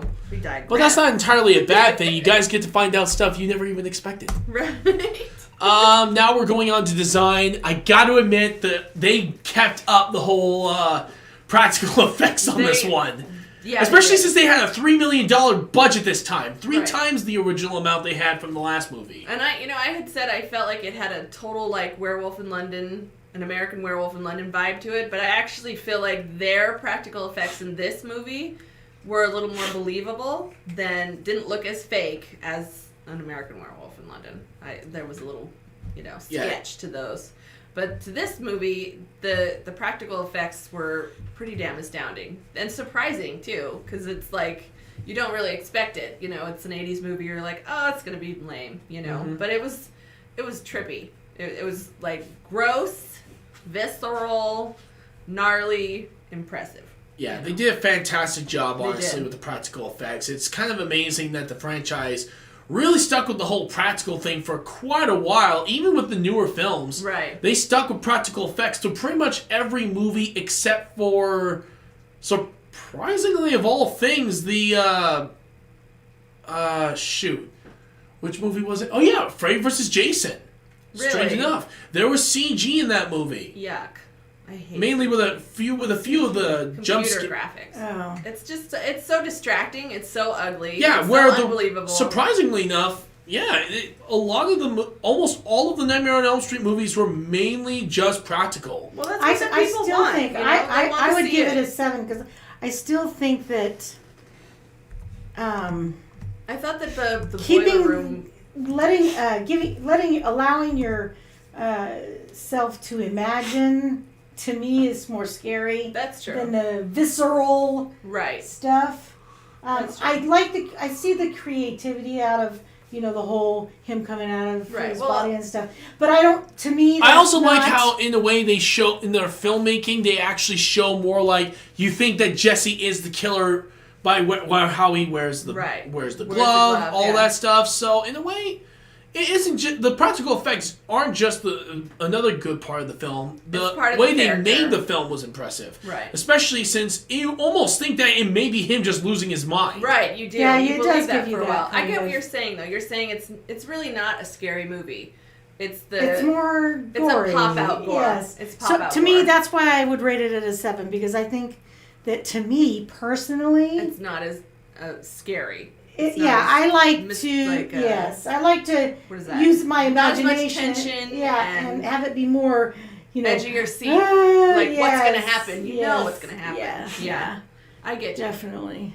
I think I'm I really thought it was cool looking, but you have a really valid point. That's not really frightening. It's not. It's just really, surprising. It's expected. It is. That's expected. actually what that's the only And downfall. that was the issue See, I and took the with first Rob Zombie's one- movies. Yes, were that and the it was first like, one, it wasn't expected because it was the first was the one. first and one, we yeah. really didn't know. Right. But you knew what was coming the second Right. one. All that visceral stuff and all that I gore. found it really hard you to know? believe that the boiler room manifested into the boiler mansion. Yeah, when that's did that true happen? too. Well, again, it's the dream world. He can do That's whatever the hell he true. wants. But I thought they were in the real world when that happened because she didn't seem to be dreaming when she. She didn't seem to be, but she could have been because they go. That was not. They the transitive. They transition make it ambiguous. between one and the the realms other of is they not make real it clear. No. they make it No. ambiguous between the realms of dream Or and it's reality. really Yeah. crappy editing. Yeah. I'm not sure. No, Not sure. take a look at some of the more older films and newer films, and actually take a look at Nightmare on Elm Street, the original. You actually didn't really know if they were actually That's in true, the real world, but you or do if it see was. the character like kind of falling asleep or near a bed or Yeah, sleeping like. Yeah, They don't- for some of them, impression. They not don't all make of them. that super clear. Just in either that of one them. scene where Exactly. just So in that's that the one great scene- strength of it. No, but I mean, just in that one scene with Lisa, like when she walks That was into the one- boiler yeah. section, it doesn't really make it clear It that didn't she look may anything- have fallen asleep Well, or and it that- just looks like she's chasing Freddy And it looked Jesse. ridiculous. It- If they had did it a little bit more closer up, like they did in the original film, right, and tighter not tighter yes, framing. Yes, Yeah. it would have probably been more. Tension in the scene. Yeah. Yeah. One of my agree. friends actually said that if they had like a dream scene where, of course, the character falls asleep, they get up, everything looks normal, they walk over, and then all of a sudden that their paths seem to swerve a little bit, like they don't know where they're going, and then they finally reach the boiler room more at when they open the door. Almost Right. like it was a look. It leaves you See, more that ambiguous. does it better. That description. That's had they do that in the first movie really Yeah, well. So yeah. you're like, wait, is she dreaming? Yeah. You can't. It just looks like Lisa chased him off from the party. It doesn't look like Yeah. there was any sleep or Yeah. But there I was mean, no they did- cohesion to that But they particular did turn. scene. That goes back to the plot, and that they turned it around on its head so that he's emerging from Jesse. Yeah, emerging- One. he's so going- maybe she doesn't have to fall asleep. But that's a whole lot of thinking it out that you have to do just to get through the Yeah, plot. yeah, so yeah. I will give it. We're on practical, like We're set still design on. and all that. Yeah, we're still on design. Yeah. I'm gonna say 9 because I thought I mean I take issue with the boiler mansion, but and the lack of cohesive editing. But I still stand by 7. I'm still going to go with an 8 I like the personally for me practical because effects. it's still I amazing. do. They did a really good job with some of the stuff. Yeah, some of the And ending I was like not that necessarily that good. They used Nancy's house, but that stayed true. Mhm, And her that's diary true. came in, and And seriously, though, they kept using that house for almost every single one of the films, except for the original. Because that's like in whole ghost story. stories. Like with ghost stories, that's the cohesive. Like you know, the ghost died here or whatever. This is where it's gonna stay. You know, that makes sense. You know, that's True enough. cohesive. Yeah, alright, and now we're finally into atmosphere for this one. Ooh, the atmosphere. If they weren't coming across it, they were now. But here's the thing. What? If they weren't coming across of what they were trying to go for, they weren't. Now it's pretty much bloody. Well, it's right there now. Right. I'm not entirely saying that's a bad thing, though. It's just, really? You really have to get that particular message across instead of the original? Never mind. I'm sorry. It just seems weird that they really did focus a lot of sexual gay innuendos in this movie, which is kind of weird. You never would have expected a film to really do something like that, especially during. I thought it was a lot of sexual innuendo in general. Yeah, exactly. The It's really weird that they between Freddie and Lisa. Is I think really what it also trippy. is that, you know, you have to consider, The era. like in my case, I grew up in that era, so I could totally see that. Right. I don't see Yeah. that as being oh wow, that's negative like or totally, anything. Right. Yeah, no. I'm not it's- saying it as a negative No, either. we It's know just that that. it's We really. know. It just felt really strange to me at first. Well, it but after seems she like- explained that Then particular it's like, part, it's just like That it's really filmed at this is- time. Yeah. This is Yes. you know, your This Yeah. is what's going on in this Right. time. Exactly. Your vibe of your time is Mm-hmm. gonna come through into your art, no matter exactly, and that's the what reason your why I goal think was. I understood from her perspective Right. at that That's point very, because very as soon as good. I'm like saying that she did see all this during this time, I'm like, okay, now That I can tracks. really see it Yeah. being that way. So honestly, it's no longer an issue anymore. Heck, I actually don't even think it's really an issue anymore at all. Right. Which is pretty cool. But however, when it comes to the atmosphere, and this is taking everything else out of the equation, It seems out of place to you. well, it seems like they focused a little too much on it. Well, maybe they just Which is not entirely because a of bad the thing, time just- that it was filmed. There's no way to. I don't think there's a way to make art. It's almost and like making during gay your time characters in TV without- shows. Yeah, like but, there's some really good ones that we know of. And then there's, of course, and yes, I'm going to say outright, Jack from Will and Grace. I don't think Right. you necessarily have to show a whole lot of thin, bare-chested boys in underwear in a show, Right. in a horror show. They Right. could have. I mean, they could have left that out, and it would have been just fine. Right. Yeah. That wasn't like a. It wasn't a detractor for me, but it wasn't. It was surprising to see it. It was more, Yeah. it was more, Strange that they focused so much energy there. exactly. But you see, it's like, not a bad thing, with- it's just really strange. Well, like Different. with Lisa Yeah, different. and Freddie up in the Boiler Mansion section, they have like sort of like a tumble together that looked really like, you know, a bedroom scene almost. Like there was an edge, an element to Mm-hmm. that I thought was like, what the hell did I think where did that come from? I think they could But have kept out a lot of the innuendo. innuendo, and the little. I think maybe they were curvy aiming stuff. to get people's, teenage attention. Like that'll. I well, think it's so, sex too. pulls Possible. you in. I You think know. so, And remember, too. this is during a time when the LGBTQ community was just starting to really start gaining stride back in those Well, in days. the 80s, like, the vibe was sex, you know? There was Yeah, all, it there was. so Yeah, much that is sex. true. There was, That is was true. Like, Yeah. Take a look at Friday the 13th, for God's sake. right. I People don't were think having there's a sex way. left and right because that it was like they were coming off of the 60s Right. and 70s. Well, the 70s. Right. I mean, And yeah. 70s is all about Free free love love and, and yeah. free sex and drugs and rock and roll. And you throw cocaine and hairspray in there and you've got the 80s. Yeah, so, exactly. So they're rolling off of that. Right.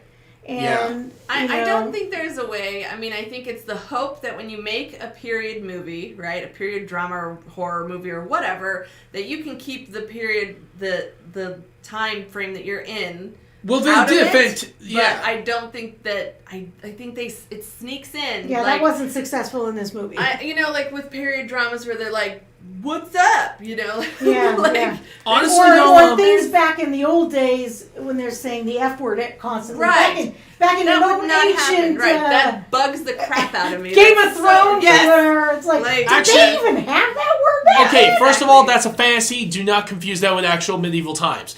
No, Second, but I'm saying It's if just it's a trying to trend. fit if it is trying to fit the time period of 1985, then it hit right on it the mark. hit right on Oh, the mark. yeah. Yes, But Yeah, if I'm not, trying to then that's the Yeah. reason why I'm saying it's strange, not necessarily bad or good. Right. If it was trying to hit the mark of the time period, then, well, freaking done. You It's did a like fantastic perfect job. Timestamp. It's a But perfect timestamp to the 80s. It's Yeah, really what, for especially sure. what 85. Puganator is saying is that Yeah, it's for sure. perfect. Yeah, especially for 1985. Right. If not, then I really have no idea what to think of this one. Right. It's So not that's the left reason over. why I'm saying it's strange, not necessarily good or bad. Right. I think we're just we missed that little branch of time, so we're not as aware of. Yeah, I was what born was in going I was on born there. in '93, people. Right. So Right. You missed the party, man. I was So- I was at the point of I was born in the early '90s. I was still growing up around the time of the end of the 20th century at this point, right. and coming into the 21st century. NSYNC, Backstreet Boys.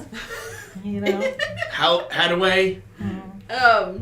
I really like the, we didn't get to bring it up yet, and I want to bring it up. The fact that at the party scene, where it all comes to a head, right, there are so many witnesses to Freddy, like, it shocked me. That was really surprising in the storyline, because in the original It's movie, so, like, nobody personal. sees him. Right, At the it's so same time, personal. nobody believes. Right, it's so personal. It is very personal. Yeah. It's like a It's personal between attack on you poor and that Nancy. person, Right. whoever it is. It's Yeah, exactly. Yeah. That Actually- he's chosen in that moment. But You know then... what? You know what was kind of funny, and I'm gonna mention this. One of the kids actually tries to talk him down like he's some sort of And that dude is one of my favorite actors from China Beach. Thank you very I much. remember That you was saying that. honestly, it's spectacularly awesome to see him again. I had a mad crush on that guy. honestly. I don't know his name. If you want to Google it for me, that would be great. I'll double check. But yeah, That give is me. I give me love a second. how, but that was Give me a that second, was folks. astounding. I'll help that her was a look huge at it. that was a huge like alteration from Very the personal. original movie. Yeah, it went from it was a very personal, the first one yeah. to like boom in everybody's face. Everybody's Yeah. aware. Everybody sees him. Yeah. Fucking chaos. Oh, sorry, chaos. You're allowed to. It's fine. My channel What is. did you say the F word? Yeah. I'm so No sorry. worry. We try so hard. I'm sorry. I was trying. But to yeah, be but lady. basically, take a look at. Yeah, because if you notice that he was literally talking him down like he was some trying to, sort like, of. rationalize. So with I'm like- Freddy, right? More like he's trying to calm down, make sure he doesn't try anything crazy. Kill I'm anybody like, else, yeah. He doesn't realize. He's Freddy. yeah, but you have There is to. no rationalization there. Right. Yeah, but you have to admit the guy has some serious balls for at least He did. trying. Yes, So, he did. so yeah, well done on him for at least trying to calm down the Yeah. situation before it got worse. Mad respect Yeah. That's for funny. the guy in the Hawaiian shirt. Go Yeah, for it. poor pal. freaking dude. I feel bad for him right now.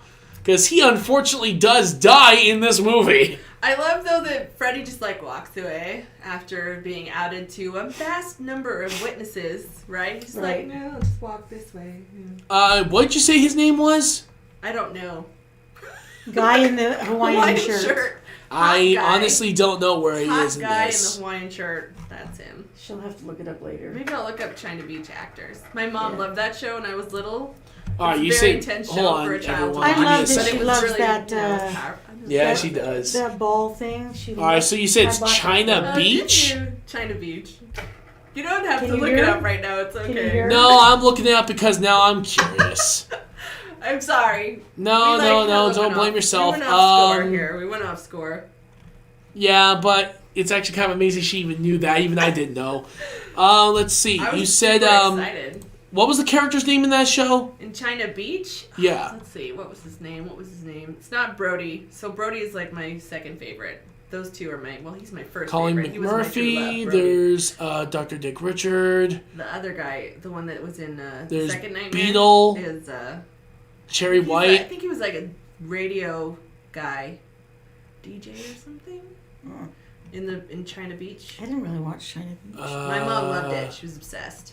Hi, kitty, kitty. It's an intense show. It's intense. Dr. Singer. It's about Vietnam. She just recognized me. I I actually don't see him on here. Okay, I'll That's look okay. it We'll up move and I'll on let and- you know. Yeah, we'll move on. What's with the dogs with the doll faces? What the That shit was that? weird. That was terrible. Totally Practical unnecessary. effects. It was jarring. It was stupid. And actually, I think I had a couple glasses of wine before I saw that the first time we watched it. Right. And it really kind of freaked It me was out. What? Yes. Okay, this is interesting. Screenwriter Leslie Bowen pitched the producers with his idea of using pregnancy and possession as a plot device. It's for the Oh, that was a good movie. Do I recognize that? Yeah, it. Oh, God. Okay. Bite on her leg. That was creepy. That was Yeah, I don't gnarly. like that. That was impressive. Yeah, no, I don't like that. That For was what gross. it's worth, though, the atmosphere of the movie, even so. All right, I'm just gonna go for the benefit of the said doubt 7. that they said that it was based in 1985. Right. If that's the case, Perfect timestamp. Yes. perfect timestamp. I'm gonna just say it outright. Absolutely. But I'm only giving it the benefit of the doubt. I personally don't know if that was their idea, if it was or wasn't. But I'm just gonna give them the benefit of the doubt on this one. no, wait. Set in the time Because period. the diary, it's like all the dates, it's like 5 years after the fact. So it's got to be in the 80s, right? Did we have an established timeline in the first movie? Let me double check, because I think there was. Okay. So yeah. Give me a second. I'm gonna see. I really Gray, love that towards the end, the party scene and all that, it all builds up and it's like got this great tension and it's really creepy. Finally gets, messes with your head a little bit, finally. And then the bus scene at the end, spoiler alert, when Freddy's hand bursts out of Lisa's friend's chest, I will never, for the rest of my life, forget the whoa face that she had when that happens, because it made me laugh my ass off. And it completely ruined the atmospheric vibe. Yeah, that's why I say She's like, 7. whoa. I can't give it more than a 7. It was hilarious. Yeah. It was. There was some really She corny... looked almost like amazed. Like, that's so cool, you guys. Look at. Yeah, there was some corny parts in there, It was for great. sure. That was great, though. That made the whole movie worth it for me, seeing her whoa face. Yeah, because you're an oddball. Yes. I thought it was hilarious. Well, it said it pays homage to the original Nightmare on Elm Street. I'm sorry, the original Halloween. What? The When time they frame? when they created Nightmare on Elm Street, they said they paid a lot of homage to Halloween. along with a lot of many of the tropes from So the early low budget 80s. horror Yeah. movies. So yeah, early It 80s. works. I Well, you could can actually tell- see that being the case. Totally, yeah. You can tell that Nancy's the final girl. Yeah. You can see that Lisa is the final girl because she has like undying love and faith in Jesse, even though Yeah. she like knows dick about him. Yeah. Yeah, so honestly, being set 5 years later, yeah, I could see that actually being Right. the case. Yeah, it works. It tracks. So, well done for them. So, yes, at the time period, that changes my whole mind on the atmosphere. Right. So, it is set in the time frame. So, well done. I still say 7. I'm gonna say 7 just because I did not find this movie remotely disturbing or scary. Yeah, it wasn't scary. It didn't I scare don't me at think. all. I mean, True. there's The tension first one, towards the, the first end. one was scary. I give Lisa and But you know what? Lisa That's and Freddie, what, that's the, what the my, actors. my whole issue was with the first one versus the second one was the fact that it didn't leave anything to the imagination. I'm putting Right. it. You I'm know actually, it's coming. You know Yeah. what's I'm actually gonna giving happen. it an 8 because, again, it's set in the time period it's supposed to. So, I did like the bus scene in the beginning, the nightmare sequence. That was cool. The bus driver was, someone pays homage to that in a book that I read. It's called like Full Tilt, I think it is. It's like actually, a young adult. Robert novel. Englund plays the bus driver. Yeah, I thought that was fun. That's been like revamped, like paid homage to in numerous different horror movies and stuff like that. Me too. And it's really cool looking seeing the bus in that canyon. You know. I mean, it's goofy It's okay. in parts. It's okay. Super goofy. And why It's is alright. Jesse so pasty all of a sudden? Mostly just his face, like a Dresden doll. It's Yeah. all right, Okay. but you know. You're right, sweetie. Suddenly he's very tan when he wakes up. I don't know why. But, no, I thought that was a pretty iconic scene. So, I mean, the atmosphere towards the end of that section of the nightmare, the first sequence, that was creepy. Because you're like, what the hell? But yeah, Overall, it's just a 7. Yeah. I can't say that it actually freaked me out and made me uncomfortable. And made me want to sleep with the light on. You know what I mean? That didn't happen. So. True. Oh, wow, Kat, you actually nicked me here. She loves you, though. I know. All right, so now I'm going to add the totals right now. Oh, and I like the nostalgic song, that trope that they keep, where it's like a 50s song that they play that's really upbeat and happy, even though something really horrible has just happened. Right. That was fun to see She them actually, carry that. she nicked me right there. Yeah, she's always doing something. Yeah, all right, so here we go. Don't even get any ideas. She's feeling airy. She wanted to play with my tie. All right, so here we go. Adding your score right now.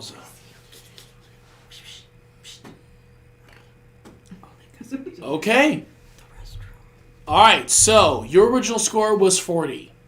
I went over. Your new score, 35. No, are you sure? Oh, Wow. damn, you were brutal. Because if we add the first two scores, that's 15. You had 6, again, that's 21. 27, add a 7, that's 28.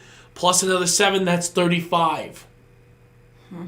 You actually gave it a lower score now than you did previously. Well, all in all, I wasn't horribly thrilled with the second movie compared to the first. Anyway, I mean, I knew that. Right. So, All right. you know, I'm Your surprised though that I did Des. so much lower. I know, you were brutal. Your score originally was 45. Your score now is 38. So you did too. So I don't feel so bad. No, come on. The acting was so... Excuse me, we did not mention one of the best moments in cinema history. When the parrot explodes inexplicably in the living room. Why? Parakeet, not parrot. Oh, excuse me. I should Why know. did that I happen? owned a parakeet. Why did that happen? Her name's Princess, by the way. Oh, that's very nice. I had a parakeet named Archimedes and Freddie Mercury. But why does that happen? Was that Freddie messing with them? Like, he exploded the bird to be spiteful? I don't know. Maybe just to get him in trouble. Okay. Remember, he likes to mess with people. That's true. That's true. That's 23. Wow. Where are you at? Okay, originally my score was 42. Mine's 39. Oh. So I also dropped a little bit hard on it, but my score was still relatively around the range I was expecting. Right. I just didn't expect the number. But the rest of you guys, yours just kept fluctuating up and down, especially with some of this stuff. Yeah. All over the place. Which is not entirely a bad thing, though, considering that it was definitely interesting to say the least. Your highest score was a 10 in story. Yeah. I like the original. My highest score was surprisingly in story. And I think Puganator's, again, story. Everything else was pretty low. Well, you know, for sequels, you don't have a lot of good expectation because they bomb them so frequently. And this was, you know, as far Luckily as... enough, not all of them are bombs. Not all Look of at them, Halloween no. 2. That Halloween was a 2 good one. proved that a horror movie can have a great sequel. Exactly. Take a look at Day of the Dead or Dawn of the Dead that came out after Night of the Living Dead. Those ones were I haven't seen that one. Yeah, Day and Dawn of the Dead came out after the original Night of the Living Dead. Oh, yeah. okay. Oh, okay.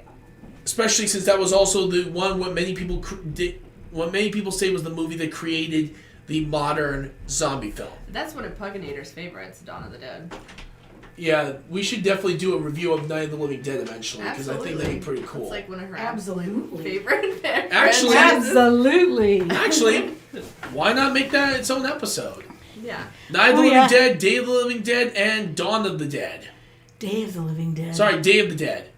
No, really the only... Shaun of the Dead. No, really Love that movie. Really the only ones I would do would be Night of the Living Dead and Dawn of the Dead. Because those are the two And then Shaun of the iconic- What about that one? Should we do that one as a parody Well, we can one? do that Yeah. just as fun, yeah. Absolutely. I think so, because I do Yeah. love that movie too. So do you want to do One of that my instead favorites. of Jaws? No. No. Absolutely not. Okay, we'll do it another time. All right, But do yeah, it that's a another good time. idea. Okay, yeah, my original score was 42. Now it's 39. So you even went down. We were pretty brutal on this one. Well, it was Brutal my butt, not like you guys with Halloween 3. Well, let us not speak. And of course, Friday the 13th Part 3. It makes me so I happy. can't even still to this day remember their names. What were their Yeah, names? I don't know. I'm so inconsequential character. Okay. I'm so pleased that Tazzy likes my ball game. I got her. Anyway, okay. All right, so we have one more thing is that we do have questions for Retro Evolution. Since we technically remained pretty high on both these movies, what would you change if you were to be given the director's chair? Oh yeah, some of the acting. Yeah. Better acting.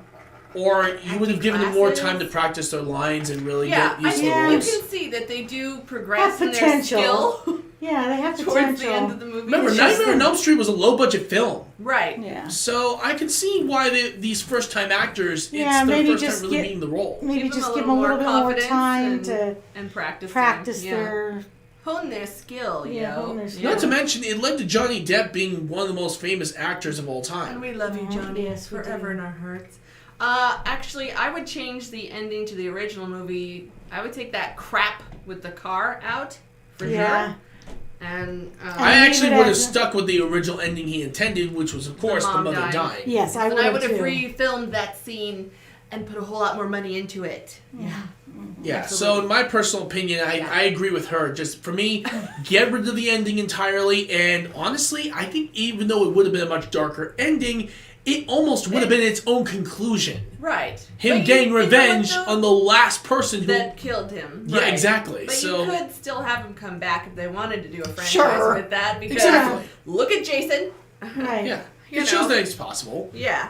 It's just like how I would have taken the original idea Well, and from he's Friday the in 13th. the dream escape anyway, so it doesn't really matter. Right. No matter what, he can come back. Because he's a dream. Right. Yeah, and take a look. Yeah, because if we look at Freddy vs. Jason, which actually, in a way, the original Nightmare did, was that no one knew it was Freddy until after he started having his name spread.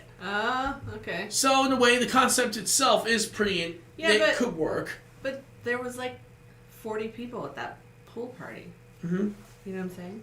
Exactly. They must have kept the secret hidden pretty well. Remember in Freddy vs. Jason? I didn't They actually know. managed to black out everything that was involved with Freddy. Okay, like a government.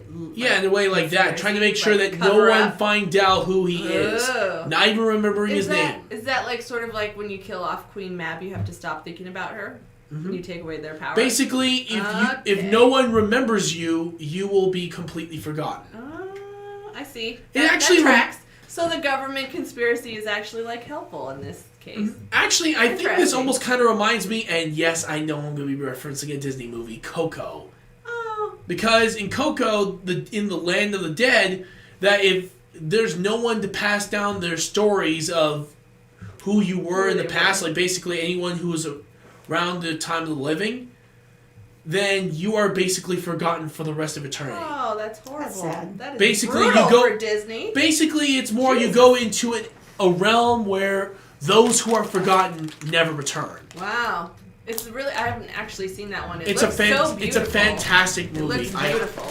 It's one of Disney's best films, Oh, especially with Soul now already getting several awards for its Nice. fantastic movie. So I may have to watch that too. You know what? And it just shows that when you go for more of a story with like heart and emotion and And it actually had some cultural sorrow relevance. and cultural relevance, that it hits people, it strikes a chord with people better. True. All right, what about Nightmare on Elm Street 2? What would you change about that film? Ooh, the acting. Yeah. Again, Yeah, I would give it I'm more with you time. on the acting, but also, since now we know it is set in 1985, I'm willing to just let that slide entirely. Okay. So, well done for you creators for setting in the right time period. Right. Most people normally don't really do that, especially with films, so good on you for at least trying that, man. Being cohesive with it. Yeah, well done, thank you. Other than that, though, yeah, acting needs to be improved entirely. I think It's- though that it does show. I think Give the more characters- time. The actors do get better through the filming process. I would because- change the story so that Jesse was living there the whole time. a little bit Yeah. longer. Yeah. Like he moved there Definitely. after He's Nancy left, established. he You know immediately what? moved in. Yes, a little more character Even a development year. would be nice. You know? Yeah, or a month. Yeah. A little bit of time. Like, I would show the characters interacting, outside of just the house and, the party. That's like the most interaction you see with all the characters together. They're True. briefly at school, and you can tell that Grady and him are friends, like ish. you know? Definitely more character development and flushing out that part with the plot, definitely. And then, of course, for both movies, make a little bit more music that actually fits the tone of the story. Right, something more scary. Except, like, something similar to the Nightmare on Elm Street theme. Right.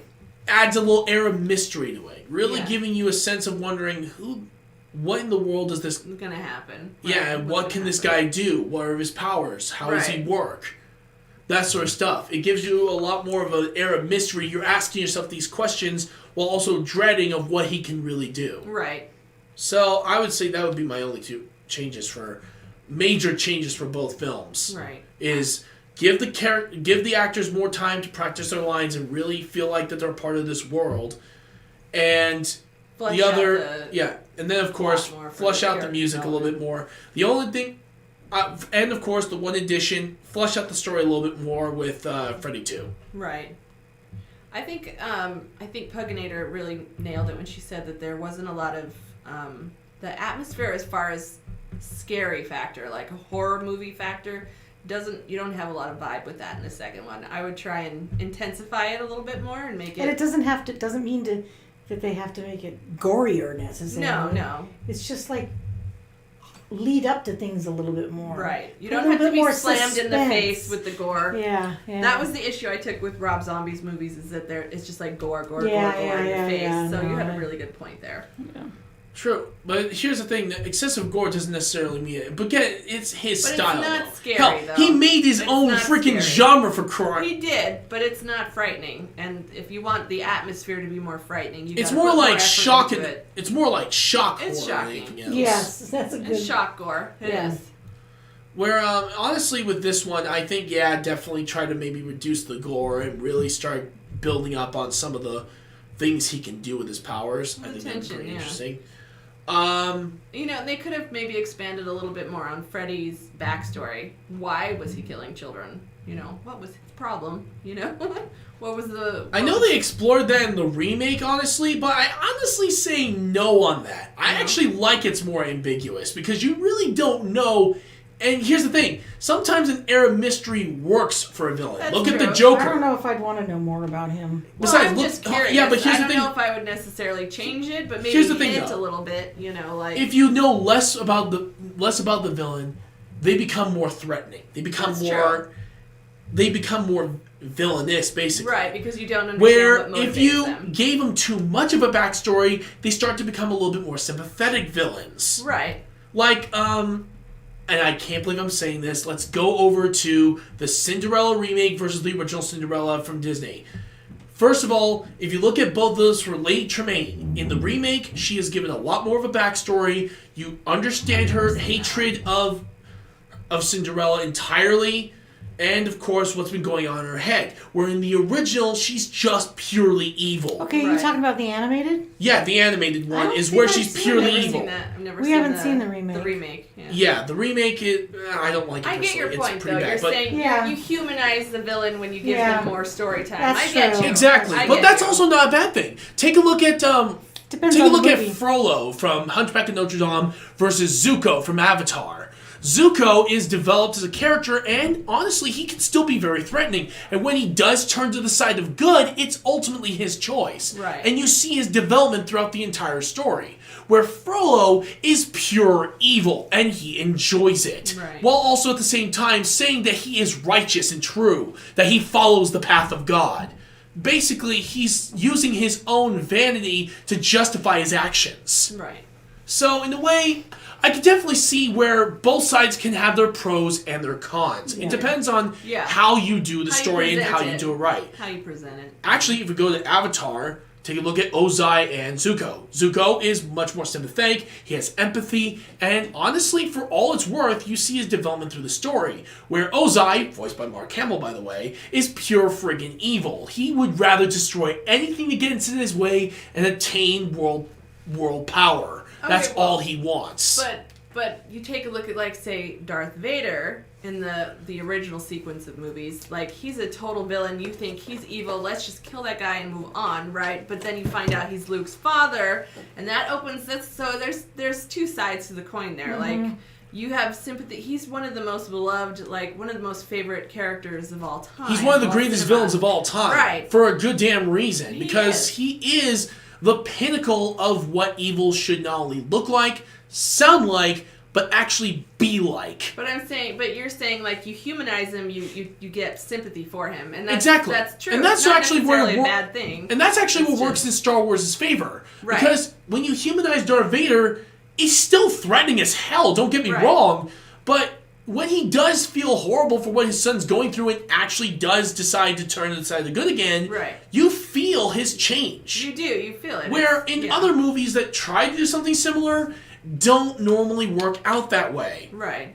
It's like the scene with Jason in I think it was Friday 2 where they used the psychological aspect in that movie. When she's To try to make him a little bit more sympathy. Yeah, exactly. Honestly, it doesn't work in that way because he is a psychotic killer. Right. All he's meant to do is kill. That's it. Well, he did start to kind of Calm himself down for a moment. Maybe, So yeah. it really, I guess it depends on the story, it depends on the character, and it's on how you present it as a director. You know, it's all, you know, Like, it can go let either me way, think. really. But Like in Mama, that horror movie Mama. Honestly, even though that is an evil spirit, you do feel the pain that she went through, not only losing her own child when Yeah. she was alive, Yeah. but feeling like she needed that connection to begin with. right, So- I think it would be interesting to understand Freddy a little bit more. But I totally see your point. You would sympathize for him probably, and he'd be less threatening. But To a certain degree, yeah. To a degree. It's like what they did with the remake of Friday the 13th. I'm sorry, remake with Nightmare on Elm Street, where they did give him a little bit more of a backstory. However, I like what they did. I know I really hate saying that, but I like what they did that made him even creepier. Right. And it made you realize this dude was a lot worse off. Right, he was a lot more So, terrifying than you even. He's thought. now a certified pedophile. Right. I'm so grateful that Robert Englund did not play that version. Thank God. No, definitely. Because I would not like him being put in that scenario. No, Right, no. I would not. But other than that, though, yeah, exactly. Where it shows that you can still give a backstory, and yet he could still be a lot more threatening, even more if you really start getting into the details. Right. And Well, they did Whew, that they with got the Myers details. in Rob Zombie's, version, his remake. Yeah. I had a lot of sympathy for Michael with the backstory that they presented, but then it made me hate him even more when he turned on his friend. So it can Honestly- backfire. It can go either way, really. It just yeah, depends. honestly, I think that in a way it shows just we're going back to Halloween, which we talked about plenty of times on the channel, is that in Rob Zombie's version they made sure he wanted to give him a backstory where Busta Rhymes tried to do in the movie he was in. Right. But in this one, you actually do feel sympathy for Michael. You do. But you also see that he is not necessarily right in the head. No, he's he has definitely- almost like a Animalistic nature. That takes over. what is it called? Antisocial personality disorder? yeah. Where, Dissociative? no. What is it? Antisocial personality disorder. Antisocial personality. Oh, disorder, okay. Yeah, antisocial personality disorder. It basically is a condition where they have almost no empathy, and yet sometimes they have. Yeah, it starts out that they do have empathy towards others, as you saw. He loves his sister and his mother, Right. but hates his sister and his father completely. Right. So it makes sense why they would be that those two would be spared and the other two would die. Right. But over time, you also saw the longer he stayed in that facility, completely cut off from the rest of the world, the more his changed psychosis him. got worse. Right. It So alters when he him. does portray, Danny Trejo in the movie, it's more like he's so far gone because of that facility, he can't come back. Right. And when he sees his sister again, it almost is bringing back that innocent side of him. Yeah. And when she decides to stab him instead of, maybe trying to comfort Michael conversation. and have a conversation. Right. Because I honestly, really hate that scene. if they did that scene right, where she actually decided to try to comfort him, help him out, Right. and try to talk to him. Try to I think he communicate. could have actually been able to redeem himself in some way. I do too, and I found it very disappointing that they didn't even attempt to have any kind of conversation between those two characters. But at the same time, I understand with Laurie's perspective. She sees her dead friend right there. Right. She sees her freaking killer. What are you really going to do in that scenario? You're really going to forgive him right away like that? No. Especially since her parents are dead as well. Right. So that doesn't necessarily help out as much. So, like I said, the scenario that he presented was more realistic. Right. But I would have definitely loved to see the other version. But it's a cinema thing we're looking at, and it would have been more fun the other way. So. True. So, as you guys can see, when it comes to villains, it really does depend on the direction you're going for. Right. And you must always start with that when you're creating a character. For any character. For animation, for live action, from cartoons, movies, television, anime, whatever. It is important to set your characters first and really get through to them. Especially when you develop the characters in a way that fits not only the story, but also what you're trying to go for the theme here. Right. What you're trying and to the convey atmosphere to and the audience. tone. Yeah. Where other movies I know it's not as easy and it can be very hard, like in Rob Zombies. It was in those scenarios, sometimes you would react that way. Or maybe if you were to make a different choice, maybe it could have been different. So there are options. And that's also the reason why I like so many people who do fan fictions, because even though fan fictions sometimes go a little bit more on the adult side, there are other fan fictions I've read that they really develop the characters a lot more and really make them feel They do. more They give the than characters they were. more, time, really, to... Yeah. To really be different than what they would have been. Especially since I love fan what's given comics. to them in the cinemas, Yeah, so for as much as everything is, I actually think they did a really good job personally for what they would do with villains. And I like how your idea was maybe explore his little backstory. Because if it was anything like the original, like the remake of Nightmare on Elm Street, it could have actually made him even more threatening. Right. So there is that possibility. Alright, there is one more question to give you guys. If you guys were to create your very own horror movie villain, what would you make him and what would his backstory be? Oh, that's something I'd have to think on. Oh, I got your answer. I'd go for a fallen hero. Oh, so basically like say if a superhero has been doing it for a long time, he's getting sick and tired of saving the day and wants to freaking I kill would do everyone. more of like it was a mistake. Like he was trying to do right, but it backfired and everybody turns on him. Oh, okay. That's a pretty interesting one. Because I think that's relatable. I think people, they aim to do the right thing and then they make a mistake and shit gets awry, and then dealing with the fallout of that, I think. That's something I'd have to really peruse. I don't know if I could pop that right out of my head. I think for me, if I were to create a story like that, I actually would similar, but I would actually more make I think I would have made my story similar to Brightburn, which is basically like if Superman was a dick storyline. However, in my particular case, it's like, what if a superhero finally just said, enough's enough. I am sick and tired of saving people, and it's better off just to get rid of them. Yeah, right? No gratitude from you people. You guys humanity's not worth any trouble. Why not just wipe you all out and just get it over with? It's better off than just trying to save the day every single time. Right. That would be interesting. Honestly, would have been a very interesting psychological development. Right, to see how he goes from I want to save a you superhero. to I want to kill the shit out of you. Basically, a superhero pushed over the edge. That we were watching. Oh, The Boys. Yes. The Boys. Yeah. Yeah. Yeah, I think it would be a very interesting one where we see a superhero finally pushed over the edge and finally going full-on villain. Right. And of course, in the end, it's a new hero who rises up to take him out. Yeah. In a way, almost like a little catharsis in a way. Like, the battle between good and evil will never truly end. It's a never-ending cycle of violence, death, and misery. Well, and doing the right thing, too. Trying, anyway. But if I'm doing a horror movie, though, aspect of it, I want the misery. I want the hatred. Okay. I want all that to really be the emphasized. Spite and the gore. I get you. No, without the gore. It doesn't have to be that gory if I were to make a story like that. Right. All right. I want to thank you guys so much for joining me. I want to thank Billie, Petal, and Puganator 2020 for joining us again. Thank you for having us. We're gonna have these guys come back again. Honestly, it's really exciting to have them back on. We are going to be doing another episode with them sometime in the future. I think maybe the week after, possibly, if they're willing to. If not, maybe next month, possibly. Because next week's episode, we're doing Super Smash Bros. Ultimate with, hopefully, if we can get him to join out Mr. Behavior from Twitch. Maybe even him joining up along with a few other Twitch streamers. Nice. And, of course, like I stated before we started the episode, I told them what would be a movie franchise or some movies you want us to review next time. So now I'm going to ask, what are the movies? Ooh. Well, we thought of we like the Day of the Dead and the Night of the Living Dead. And... No, not the Day of the Dead. So Night of the Living Dead, Night of the Living Dead, Dawn of the Dead, and Shaun of the Dead. Right.